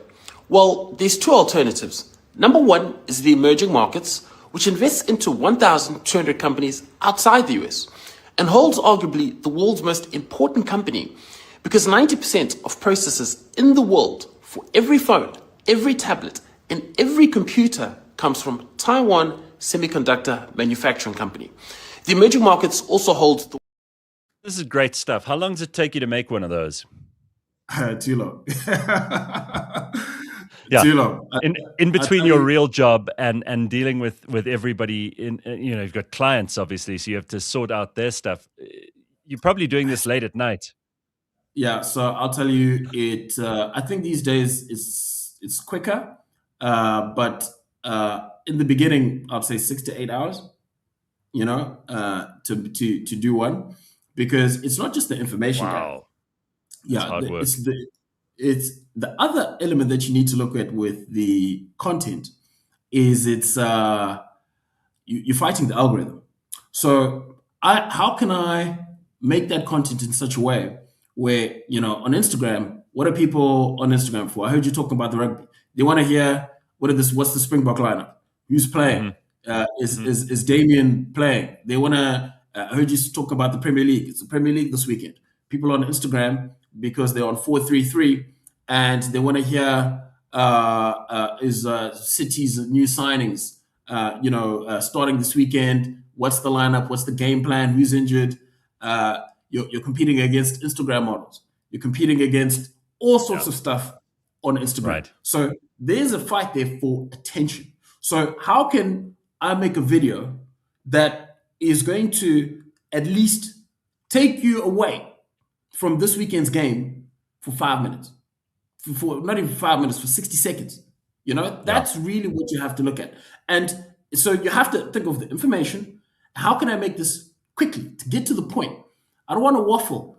And this is the attention economy, right? And Yes. I do think the attention economy is slowly starting to roll back because people are just overwhelmed and there is so much. And look, a lot of it is really good. I'm not going to say that most of what people like you are doing is superb and useful and practical. And that's why I love having you on this show.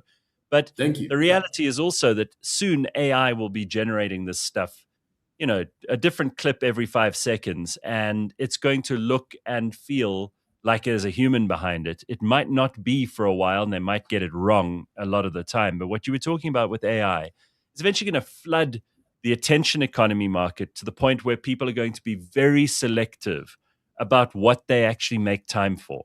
And that's going to be up to each individual. It's going to be a difficult thing. You're going to have to go through your stuff, decide who you're following, what you're paying attention to, because you cannot be expected to pay attention to everything. No human being is capable of this. So I agree that I think AI is going to change social media. I think we're seeing it already I'm seeing a lot of content on YouTube from AI created content. But I do think that there is still a way to win, Gareth. And I'm of the mindset that if you are still making authentic content, because if we're going to be flooded by AI, what is going to win is what becomes real, because it's going to become rare. Yeah. People. So people. So I think although the landscape is going to change, I still believe that if you continue to be yourself, no matter how the landscape is going to change, be real. Yep. You're going to be fine. So don't worry about. Agree. Yeah, don't worry about the AI that's coming. There's so many other questions I wanted to ask you about. I wanted to talk a little bit about some of the things that are going on in the South African economy, but we're going to have to save that for the next time. In the meantime, you can go and follow Munya, and you're on all the platforms, right? I keep mentioning this, but I'm not actually sure. So you're on all of them. Yes. TikTok, Instagram, Facebook, and YouTube as well. You can find us there, I think. And for the people who want a lot more information, I've also got a mailing list. So the mailing list goes into a lot more depth. Of course, the social media is trying to get to the point quickly, but I do flesh these things out in comprehensive detail every 2 weeks, and it's a free mailing list. So, and they can find that from the link in my bio. Brilliant. It's so good to see you, and thank you for being on the show this morning. I know how busy you are. Good luck with your full-time job and all of this other stuff, and keep making the great content. Appreciate your time, guys. Keep well. Awesome stuff. Thank you, Munya. That's an interesting guy, and doing very, very cool stuff. Munya Shumba, you can find him at money_modern, and he's on all the different things, doing his thing. Let's get to somebody who is in South Africa again for the first time in a little while, but he is one of my favorite people when it comes to talking about South African politics, global politics, what's happening in the US, and he's very well placed to do all of this. He is none other than the terrific Colonel Chris Wyatt. Ta-da! There he is. Good morning, Gareth. How you doing? I'm extremely well. Nice to see you, Colonel. What's been happening? How are you? I'm knackered. Where have you And been? I apologize for a cough if it comes up. I No, don't picked up worry. something a few weeks back. No, I've been all over. Started in Western Cape, and from Cape Town, I went to Strand, to Hermanus, to Gansbaai, Stanford, Swellendam, Riversdale, Mossel Bay, George, Neisner, PE, Gafranet, Oranje. After 6 years Oh, of being yeah? pestered to go there, I finally went to Oranje, and I was terrified. It's so frightening. These people are scary there. They walk around the streets and the kids play. It's horrible.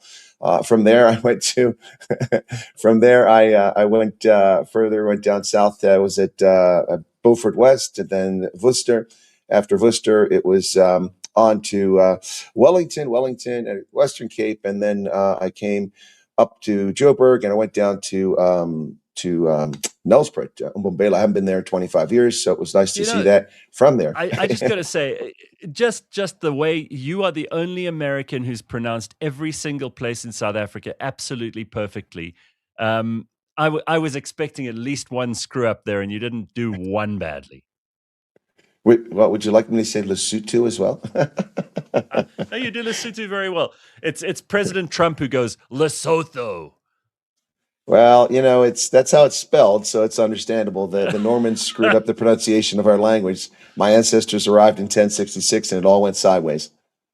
So let's just talk about a couple of things, because I do want to touch on as many of these as possible while we've got you on the show. And of course, you can follow Colonel Chris Wyatt on all of his social media. He's constantly putting up amazingly interesting, insightful stuff about the South African international relations with other places. He knows about the internal politics of South Africa. He knows about parties in this country, the leaders of parties, the policies of parties. He pays attention to this stuff. And to give you a very brief little bit of background, I mean, you were posted in South Africa for a while during probably the most interesting period in our history. So you know a lot more than many of the local commentators will let on. And of course, you're also very good at giving us some insights into what happens in America. Well, I certainly try. I was never actually stationed in South Africa, but of course had duties that brought me here frequently in official business while still serving the Army. But I was stationed and lived in Tunisia, Liberia, Botswana, Malawi, Niger, Mauritania, Uganda, and Ethiopia, as well as having worked at the Africa Command up in Germany and many other things. But so I spent a little bit of time in Africa, so it's a place I know a little bit about. If I could, very quick, Gareth, your previous guest, yes, the Russell 2000 small caps has been pummeled by the S&P 500 large caps, and he gave the exact reasons why. Normally, in a normal marketplace, small caps are a good investment if you want lots of growth. Has been the case, and I'll have to chat with them. I think I have a bone to pick with them. I wouldn't call South African emerging market. I would call it an imploding market, but that's just me. Okay, well, let's just talk about something that has been in the news a lot lately, and I know you've been talking about this. Is the fight against the Expropriation Act, which has been happening in the Western Cape High Court. A number of parties, including the Free Market Foundation, AfriForum, the Democratic Alliance, they've all been supposedly going against this Democratic Alliance. You've got to kind of look at from 2 points of view, because the Minister of Home Affairs, who's meant to be implementing this, is Dean McPherson, I think, and he has said, no, the expropriation bill, nil compensation is perfectly valid. Everyone else is arguing, we all know what nil compensation is. It's zero. It means you get nothing. It's basically the government, the state, taking your property. And the president, his lawyers have pretty much said exactly that this is full-on state-controlled communism. Whatever you have and we need, we will take from you. Well, Dean McPherson, the Minister of Public Works, is actually on record as saying that nil means something. No, it means something. He said it means something. I don't know what it means, but it means zero. I looked the word up in the dictionary many times, whether it's Merriam-Webster or it's the Oxford Dictionary. It means nothing. And it's a clear contravention of Section 25 of South Africa's Constitution. Mind you, of course, we both know, and for the audience, many know, but some don't, this is a constitution drafted, promulgated, enacted by a majority black government after the apartheid era. They put this in place to put fair and equitable compensation for property. And that's another thing. People need to be very cognizant of that, Gareth. I mean, I've been telling people for 6 years, ever since this thing was introduced in 2018, that this isn't about land. Land is a red herring. Yes, land is something people want to take, but the reality is that this is about property. That could be your retirement funds. That could be your bank accounts. And as I've said all along, and I was at the Western Cape High Court that week for the hearing on a few of the days listening to it, what I've said is that the problem with this is that this law, which Ramaphosa signed in Davos, but he'd actually signed in December, and that way it prevented 1/3 of the members of parliament from signing in opposition to it. Because under your constitution, if 1/3 of the members of parliament object to a law within the first 30 days, once it's enacted, it must automatically go to the Constitutional Court for review. And it was circumvented because he signed it actually in December. And by the time he did the big press signing in Davos, it was 34 days, and we'd circumvented the Constitution. So this law is especially promiscuous because it gives authorities at the national level, which is the norm when you have expropriation or if we have eminent domain in the U.S., national, at the provincial, and at the local level. A local politician, Andile Lungisa, if he's not busy breaking jugs over your head, could steal your property and not have to explain it to you. Essentially, that's what this boils down to at some point. It's pretty frightening. And I don't know how the case went. I've got feelings it went good and bad. Yeah, well, it's not over yet, and there's much work ahead. I also heard Martin van Staden saying the other day that this is also not the end. If they lose this case, the parties who are contesting it, there are other things, and obviously every expropriation can be taken to court on its merits, and the goal there would be that these organizations would get behind everyone who did take the government to court for an unfair expropriation, and eventually they'd keep losing these things until it became too onerous for them to even try and implement the law. That ultimately is the final barricade that people can put up. But it's just, I mean, private property, Chris. Let's just talk about this for a second, because it goes down to what is yours, what you've worked for, what you've already paid tax for, in order to have and to own and to have written down in your name as your property. This is the basis of every economy in the world. If you don't own anything, then how do you make more? How do you borrow? How do you start a business? What's the point of starting a business if the proceeds of that business, should you do well, don't belong to you? Well, it's a fair point, and it's a moral point. I mean, it's a question of morality. Who's moral? But here's the bigger question. It is a massive killer of entrepreneurialism. It is a massive killer of direct investment. People are not going to invest in a place when it's going to be taken from them.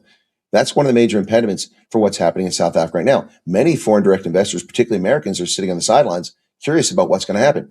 If I come in, either I have to give 1/3 of my equity to somebody because they have a better tan than I do, or I have to worry that someone's going to expropriate my property. It's insane. This is what the Soviet Union did. It collectivized, it took the farms, and then it killed 12 million Ukrainians and so many others. This is evil on so many levels, and there's no reason for it.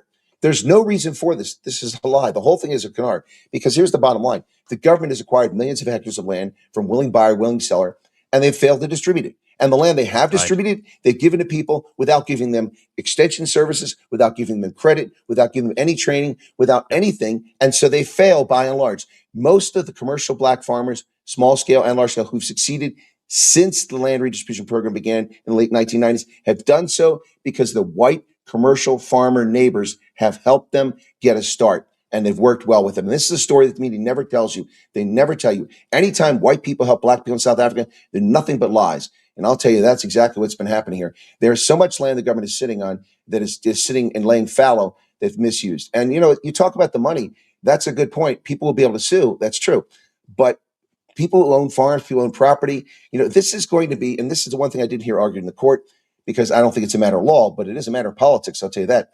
This law will be used to silence critics of the government of the day, regardless of who's in government. Of course. They will have a tool at their disposal. The moment you speak up against them, they'll cancel your credit card, they'll shut your bank accounts down, and you'll starve. Yeah, and the point is proven also by the fact that this is not to help ordinary black people who are trying to get ahead and want a piece of land to be able to subsistence farm. Just this week, there was a story published about Supra Mahumapelo, who used to be the premier of the Northwest, who owns something like, 18 to 24 properties.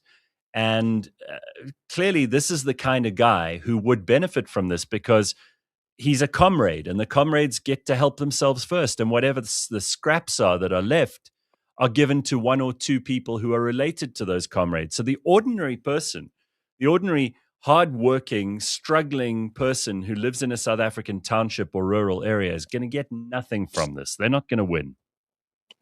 Well, the question is, how long do we have to try something before we believe it doesn't work and consider that maybe it's a failed concept? Broad-based Black economic empowerment is racist, it's immoral, and it's failed.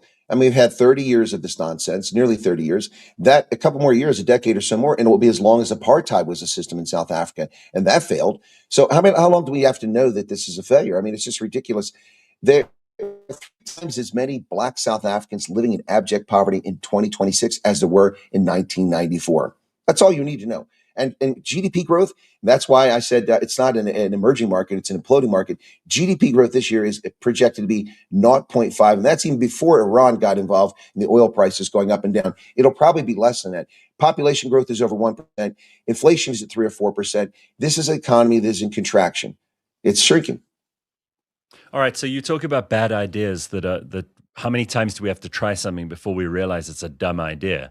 And we'll come back to South Africa, but I got to go to New York because New York has just elected a bunch of communists into Congress, and we've got a communist mayor in New York. And it's not. I'm not being hyperbolic by saying these people are communists. They tell you themselves that they are. It's in every speech and every policy document, and in policies they're actually enacting there at the moment. You got Mamdani opening state-run grocery stores, city-run grocery stores in New York. They are talking about essentially confiscating property. There's a new tax he's brought in, which is being challenged at the moment, which will anybody who owns more than one property in New York, on your second property, you will be taxed at a much higher rate. He's been publishing lists of rich people, which essentially is what the Soviets did when you want to go after the owning class. And this has got people in New York very upset, but there are idiots voting for these guys in America. So you talk about dumb ideas carrying on in South Africa. It happens in America too, and it's very disturbing. Oh, absolutely. There's no doubt that it happens in America, and I'll tell you why.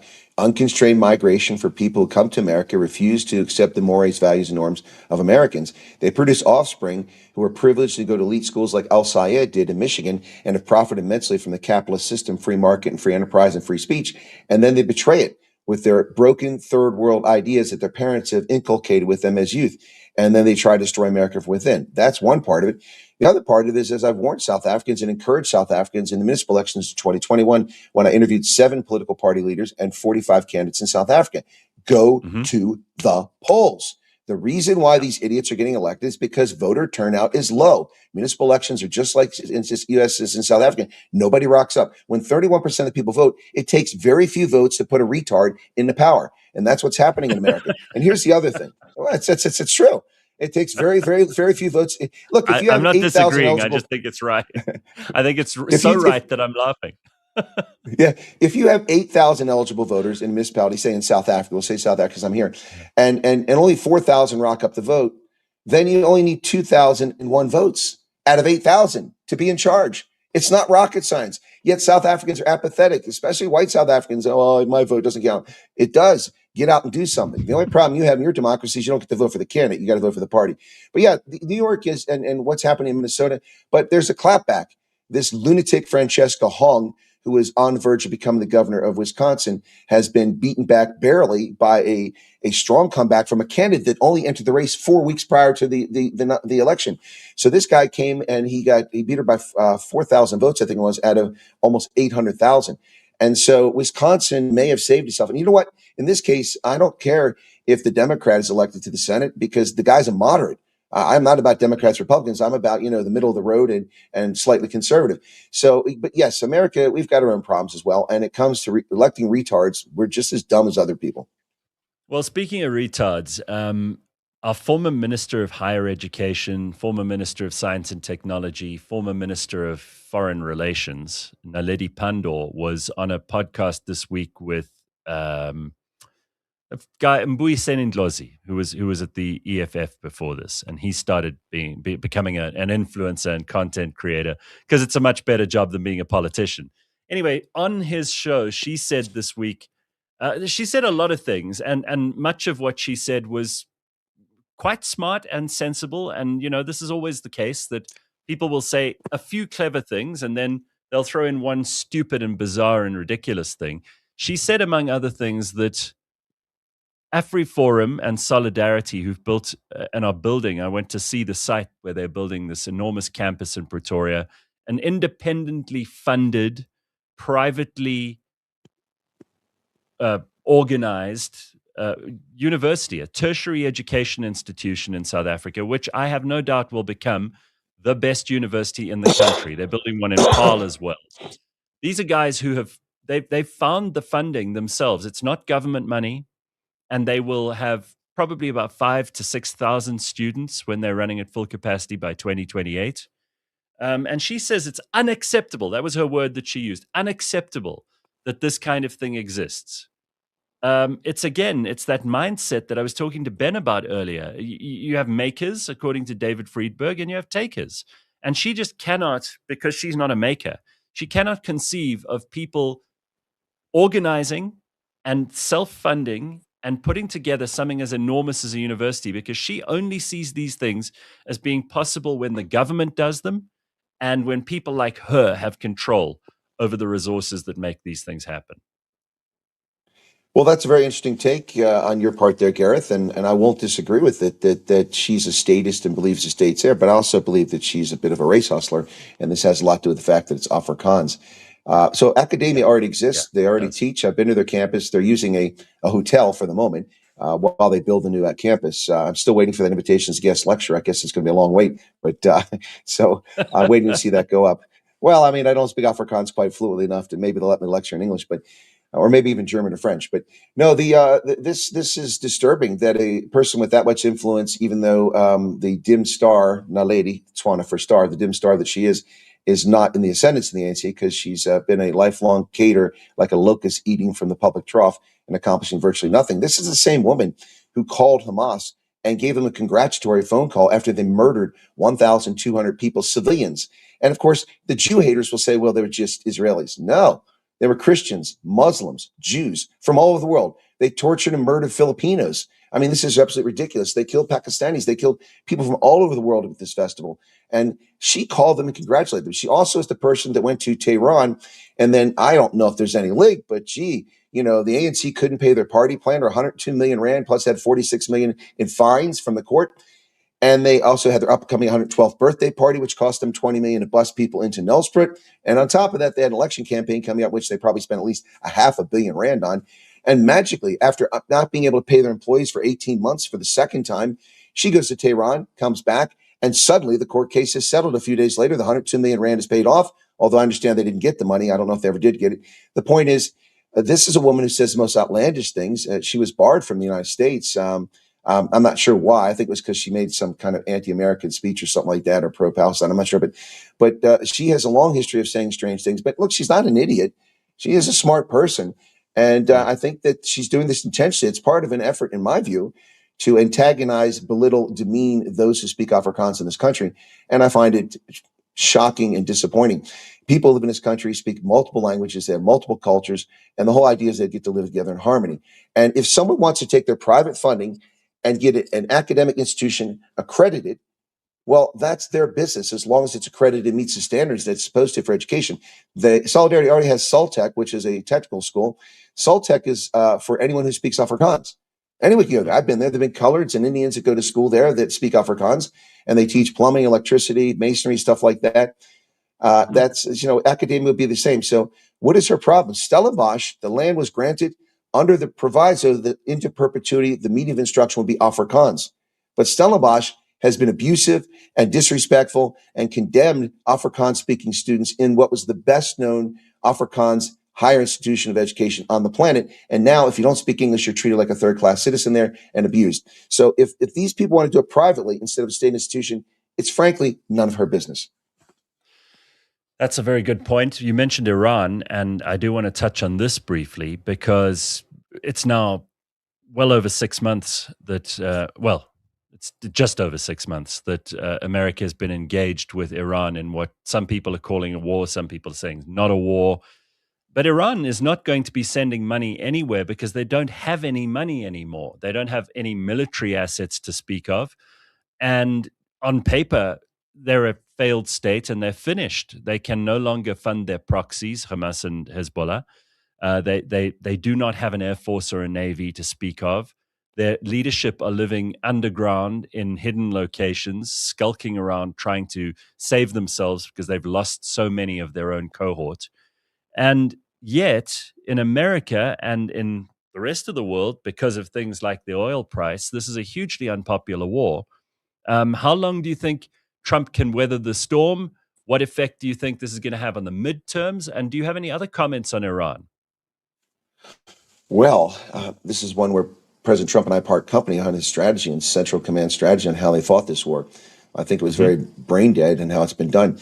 What should have been done is before anything landed, any missiles, anything hit target, steel on target, there should have been SEALs or Delta Force landing at Karg Island and securing the island, followed by a Marine Expeditionary Unit landing there, or a Ranger Battalion flying in and air defense systems put up, and then the bombs should have started falling all over Iran.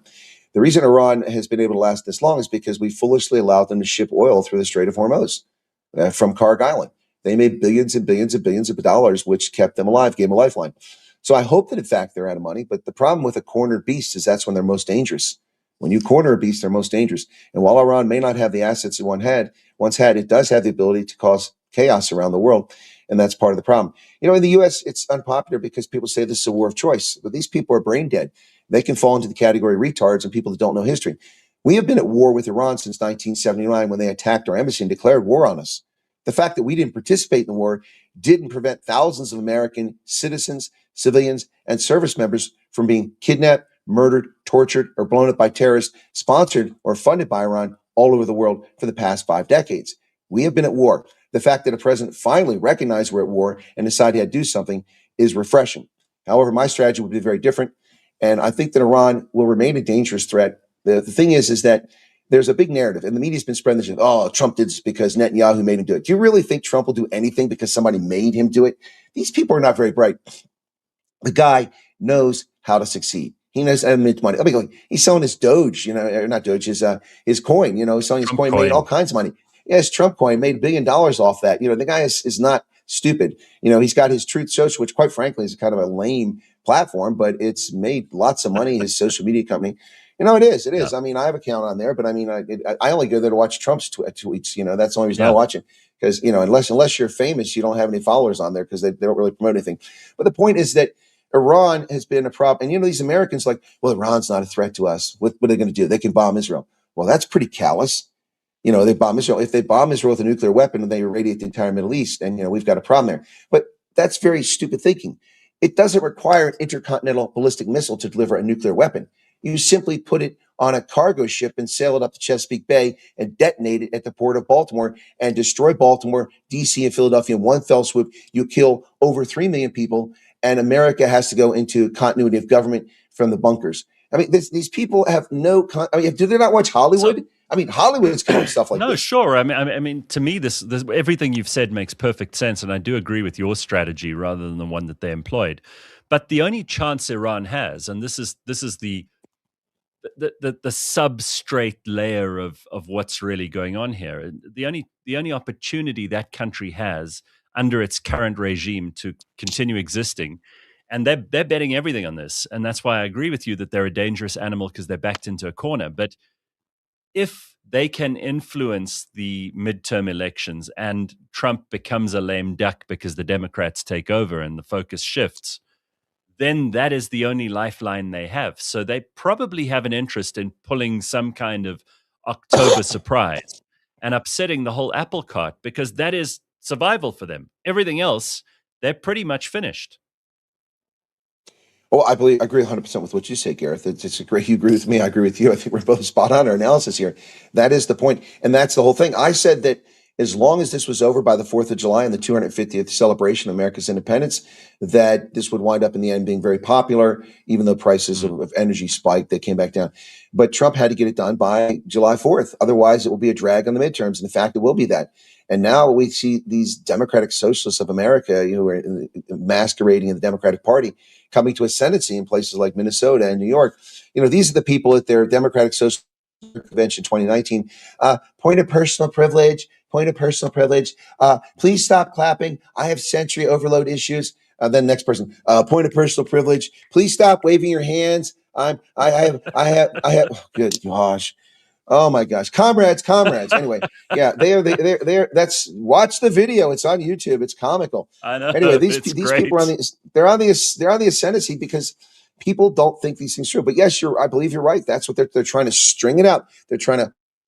It's like playing defense. You get a big lead in rugby, and you get lazy, step back and let them score, but slow the clock eventually, and that's what they want. It will affect the midterms. Now we're basically almost a midterm season. By the time you get to September, it's almost too late. Rarely can you make a major change.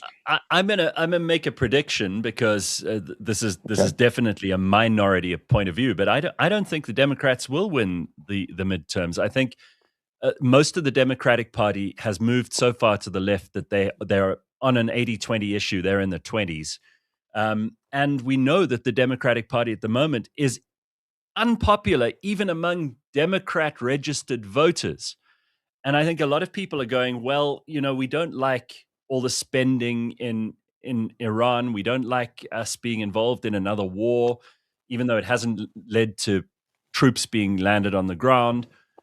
What they're going to say is, even though all of that is happening, the alternative and these communists who seem to be taking over the Democrat Party, these guys are much worse, and sensibility will prevail. I think that the Republicans will hold on to many of the seats that they've got at the moment. They'll probably add a few.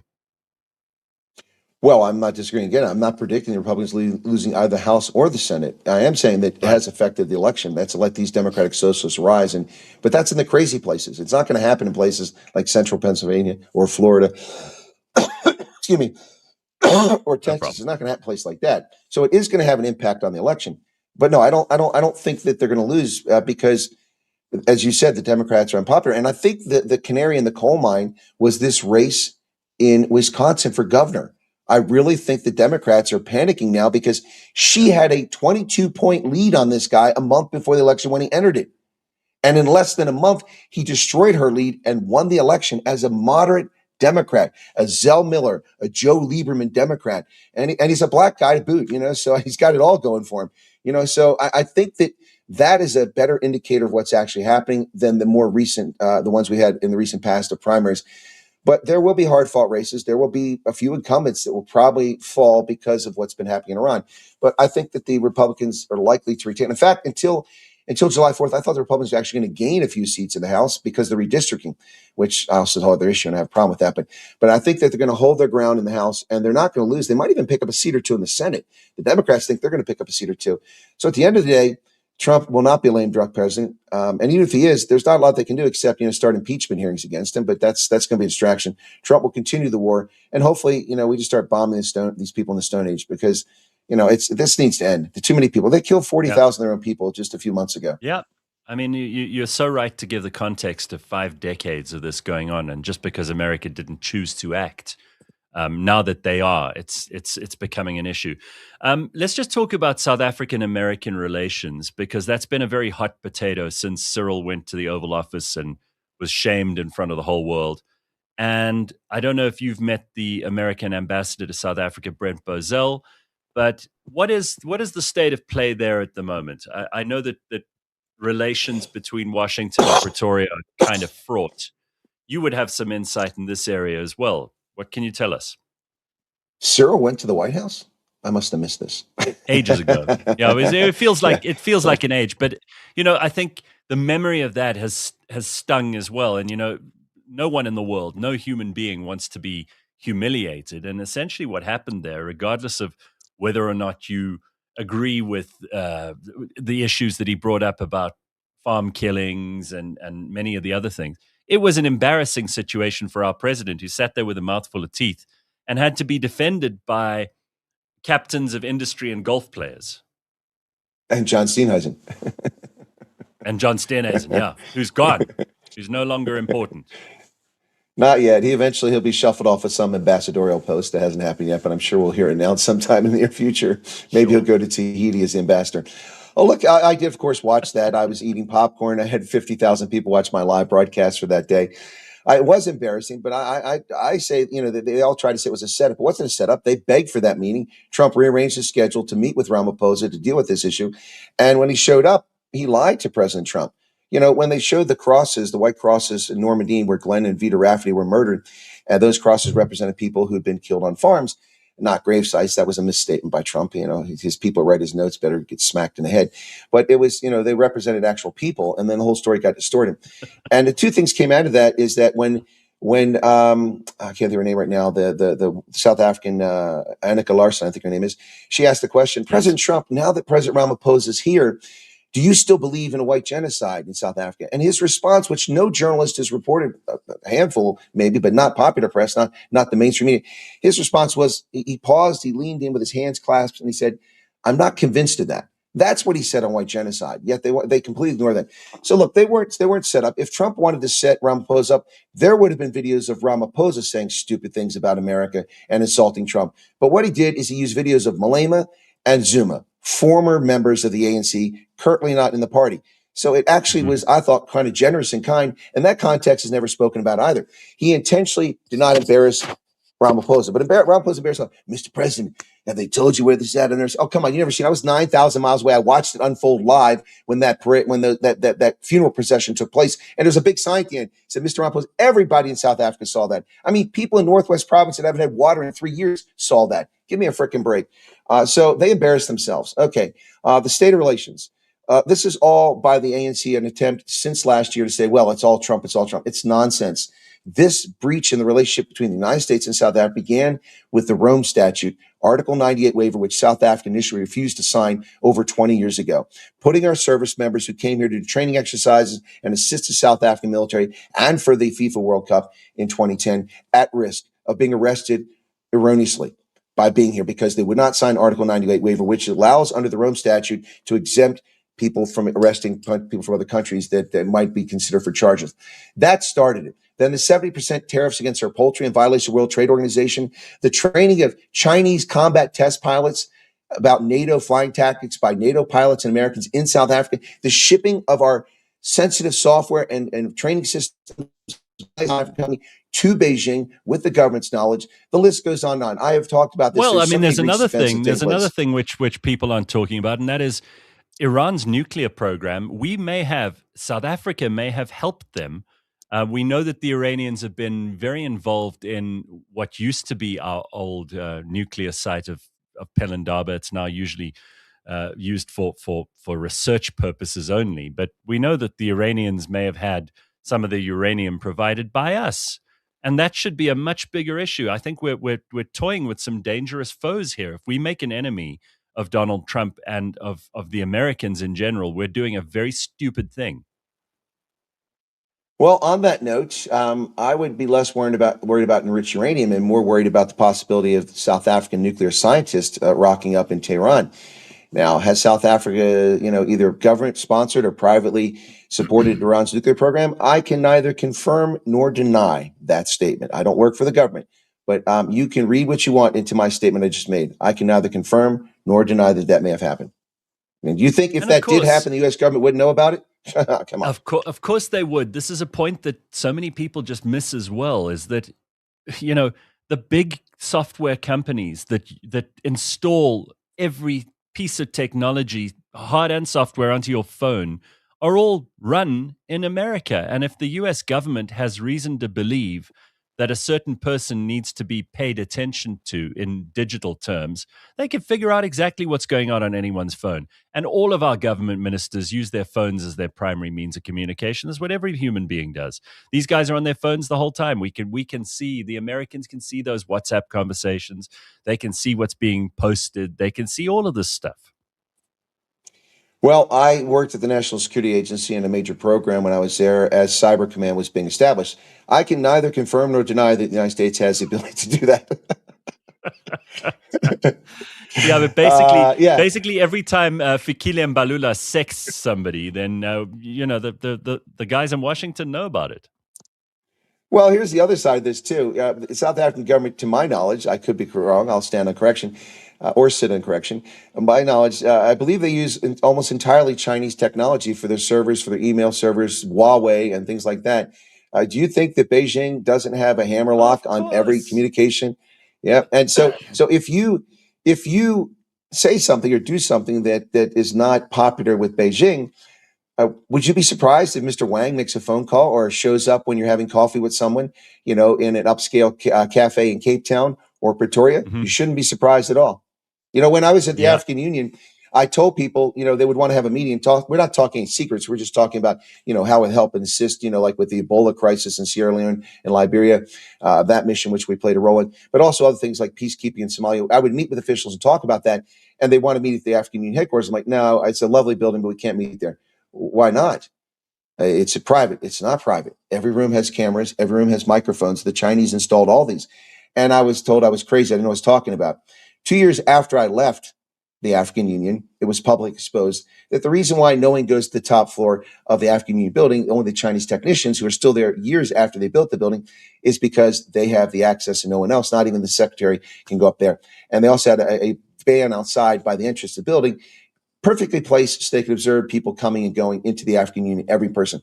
So listen, the Chinese are a sovereign state. If they want to spy on people and not get caught, that's their business. But if you're doing business in Africa and you're doing business with Chinese, you should be cognizant of the fact that everything you say and do is being monitored and it could be used against you. That's why the Chinese get such great deals in Africa, because they know everything, every bargaining position the Africans have, because they heard them say it at the African Union when they're talking about, well, we're going to put a united front up. We're going to negotiate for this. And then the Chinese, you come and they know what you're going to do, so they can counter it and they're prepared for it. People they blithely think their communications are private. They're not. They're simply not. What are your thoughts on the upcoming November municipal elections? Do you have any? What do you think of the candidates that have been proffered by various parties? There seems to be a little bit of momentum building up, certainly in the big metros. Do you think we're going to see upsets, big changes, or do you think it's more of the same? Well, the odds are, if I was a betting man, and I don't bet because that's a fool's errand, the odds are things won't change. I mean, that's been the trajectory. Even as the ANC's lost votes, they've just gone to other parties. They're just as crazy and behave in the same fashion. But I do have a sense of traveling around South Africa that there is something in the air. Listen, when Helen Zille was the mayor of Cape Town, I repeatedly said that she was the best mayor on the planet. She's absolutely amazing. The energy, the drive, what she did in that town. And as a leader of the party taking over from Tony Leon, I thought she built the DA into what could become a colossus. But that was the apex of the Democratic Alliance in 2014. It's been on the downward trend ever since then. And no matter how many lies John Steenhuisen tries to tell us about having gained more votes, that's the lie. They got a higher percentage because nobody showed up to vote. Everybody lost votes. The ANC lost 1.5 million votes in that last election. Look, I think that in some places we're going to see some real surprises. The DA thinks they're going to do well, and I think that they're going to get smacked in the head in places like Cape Town. I think the DA, and I'm happy to be wrong here because I don't want to see a bizarre fractious coalition control the mother city. But I think the DA is in jeopardy of dipping below 50%. They're going to need coalition partners in Cape Town because of what's happening there. And their lunch is going to be eaten in the Western Cape by the Patriotic Alliance and Gate McKenzie. No matter what McKenzie says or does, people seem to love him, especially in the colored community in South Africa. So they're going to hurt them. The Freedom Front Plus is picking up a lot of votes. People say it's from Black South Africans. I don't see evidence of that. I think that's a false flag operation.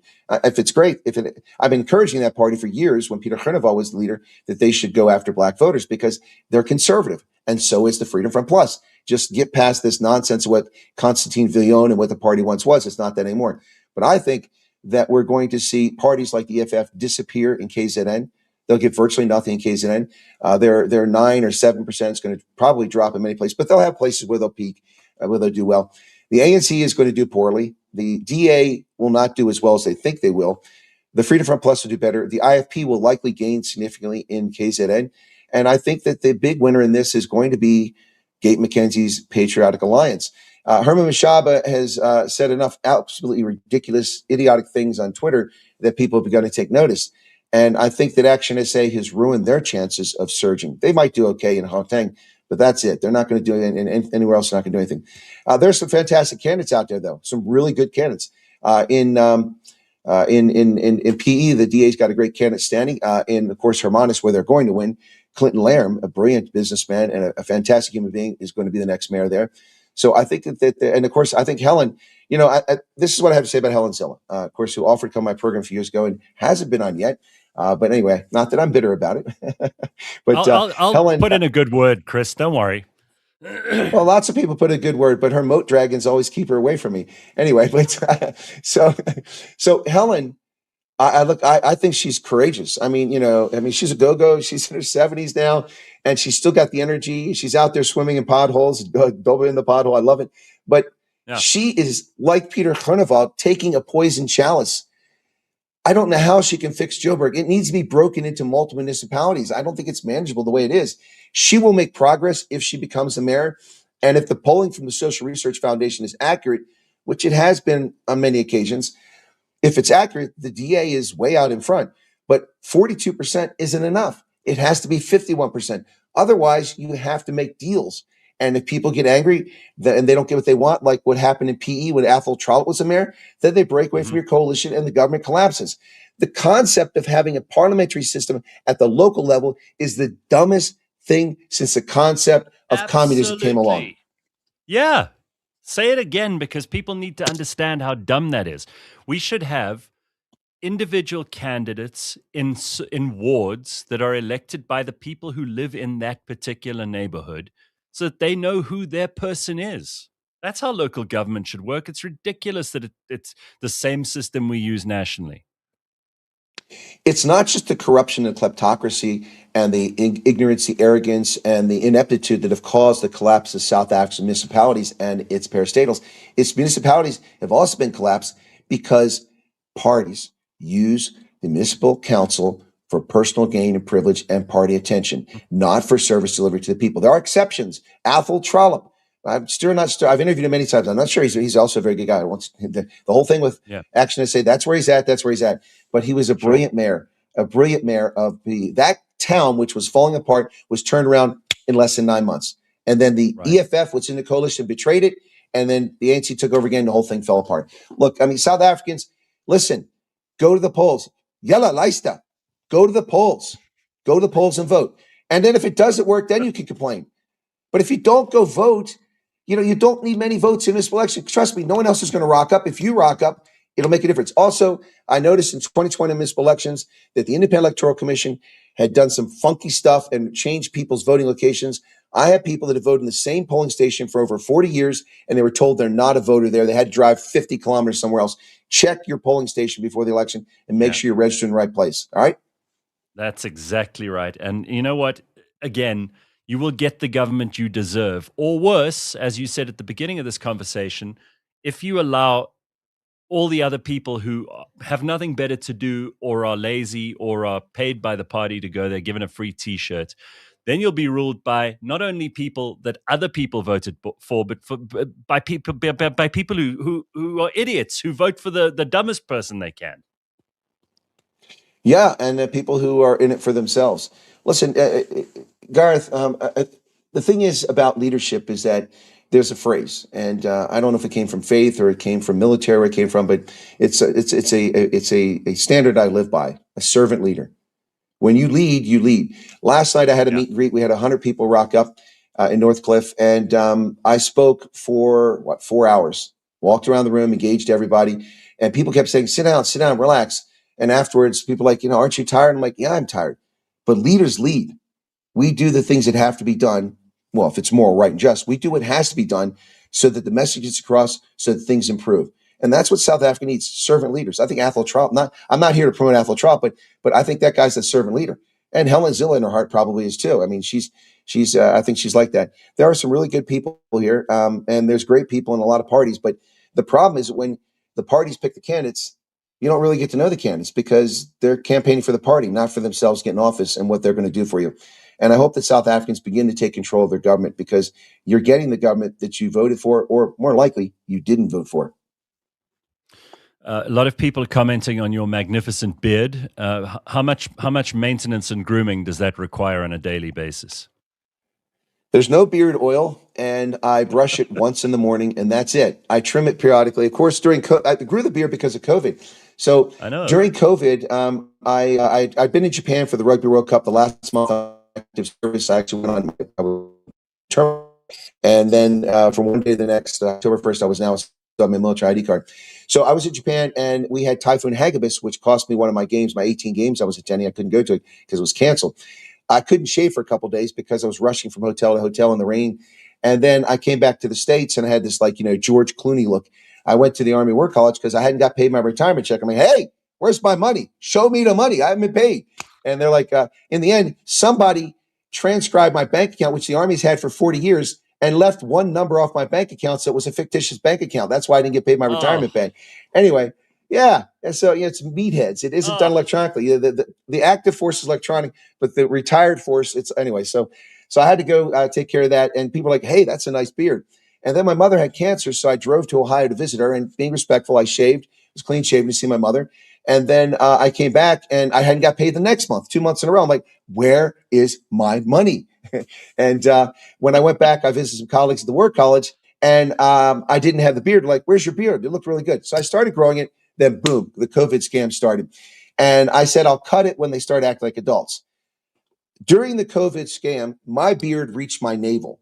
I looked like Rip Van Winkle. And the problem is this, Gareth. At the time, my hip wasn't damaged. It was damaged, but it wasn't. It got very serious where the cartilage is gone. But I walked every morning for an hour and a half to stay fit for my heart, my cardiovascular system. And I walk in evenings and run 3 days a week. And I would walk in wintertime. I always wear shorts because the cold doesn't affect me. I would wear a hoodie and a cap if it was below freezing. But I walked in shorts. There's snow, and I cannot stand rubbish on the road. So I would pick up aluminum cans, crush them, put them in a bag, and walk along. So many people stopped and said, sir, do you need a ride somewhere? Can we help you? People thought I was homeless because of my beard, and I was wearing shorts in the wintertime and picking up aluminum cans. I guess they thought that's how I was feeding myself. Was aluminum you must cans. have looked exactly like John Fetterman. No. I got a head of hair. He doesn't have head of hair. But yeah, so when I came to South Africa, I left it about mid-chest, my first tour in 2022, and then I shortened it up. Look, I'm not a fan of the beard. Really, I'm not. It's not my thing. But people love it, and it's kind of become like everywhere I go, I'm recognized. I was sitting in Somerset West Mall at the Starbucks, and 14 times in less than an hour, people stop. Hey, it's the Colonel. They all come over and greet me. In Hafganet, people on the Valley of Desolation up on the mountain. Hey, Colonel, what you doing here? I mean, it's everywhere I go. Even Beaufort West. This guy Beaufort West, like, you look very familiar. I think I've seen you on TikTok. You're a proper celebrity in this country. I bump into people all the time who say to me, "Oh, please tell Chris Wyatt, we say hello." So, how long are you still here for? I'll be here until September. I've still got a few weeks left on this tour, and I've still got quite a ways to go. I'm in Gauteng now. I'll be going to Limpopo for the first time ever. I'm going to go to the Witkois site and also have a meet and greet up there, and then stay overnight. And I'll come back down this way. Every one of my tours has a theme and a title. My first title when I came back in 2022 is that I'm not the garden boy. That was my tour. Of course, you may remember that, Ian Cameron and Becca Chile. And so everyone has a anchor event. The anchor event for 2022 was the Sevens World Cup in Cape Town. Then in 2023, one of my trips, the anchor event was Steve Hofmeyer's concert at the Pearl Monument, or the Tell Monument, which was canceled because they backed out of the contract. So I went to Velbadoc. This one is the Colonel's back in town as the theme, and the anchor event is rugby's greatest rivalry. I am attending 5 of the 8 All Blacks games. I've been to the game in Cape Town, which was awesome for 67 minutes, and then I started crying, but it was pretty good for 67 minutes. And I will then have the Bulls at Loftus on Saturday. I'll have the Springboks at Ellis Park, and I'll have the Lions at Ellis Park. And then in Baltimore, I'll be back for the round out, this last Springbok game against the All Blacks in Baltimore. So I come back to Gauteng, then I'll fly to KZN for 3 days. I'll come back up here overnight, fly to Uppington for 3 days, back here, then spend about a week in Western Cape before I head back. Incredible. I mean, the amount of ground you're covering now, I think that there are people who travel professionally who don't have as much of an insight into South Africa and the various little hidden corners of this country. It's always good to see you. And I cannot say how much I enjoy your stuff that you post. It's terrific. It's insightful. It's to the point. There's no bullshit. You back it up with facts. You speak to people all over the place, so you have firsthand information. And it's just terrific. So if anybody is not following the Colonel, then you need to do this. Go and see what he's up to because it's really worth doing that. Gareth, you guys should chat more regularly. This has been a very interesting stream, says Just Another Girl. Well, we try to do that every Friday, but when you have a guest like Colonel Chris Wyatt, it's easy to do. So thank you. Yeah, no, I think the hint was that maybe we should talk more often, but we talk periodically. We could come on occasionally. In fact, last year, Gareth, as you remember, when President Trump announced the refugee program, 2 hours after he did that, I was live, and I stand by every analysis and projection that I made in that last year, and I only knew about it for 2 hours. And then I actually ended my broadcast after nearly 4 hours because I contacted you because you were coming on. I said, hey, this just broke. Do you want me to talk? And you invited me on. We talked for an hour, and then I went back and started another stream, and I was on until 4 o'clock in the morning. I had over 50,000 people turn. And the thing is that for South Africans, when I first went live, it was 1 or 2 o'clock in the morning. But the Bush Telegraph works. People saw that I went live, and they started calling all their friends and neighbors. And I had 38,000 people show up in that live stream. It was insane in the middle of the night. No, you're doing great stuff. Thank you so much for your time today. It's always delightful to see you. And keep on keeping on, Colonel. Thank you. It's my pleasure, Gareth. All the best to you and your viewers. God bless and have a good day. Very, very good. There's Colonel Chris Wyatt, and you can follow him. We'll put all the links in the description of this episode. Wow, it's been an action-packed show this morning. So we've had Ben, we had Munya, we've got Chris Wyatt. It's just been tremendous. And that is it for this Friday morning. Keep warm over the course of this weekend, and we will see you next Friday at exactly the same time. If you haven't already, go and check out our daily briefing while it's still free, because it's not going to be free forever. And we want you to go and at least have a sample before you decide to subscribe, which is going to happen very, very soon. All right, everybody. Thank you so much. Lovely to see you. And we will catch up next Friday. Be good. If you're not, take photos. Ciao. Oh, wat kan het leven toch mooi zijn. Zo mooi dat het me bijna ontging. Oh, wat kan het leven toch mooi zijn.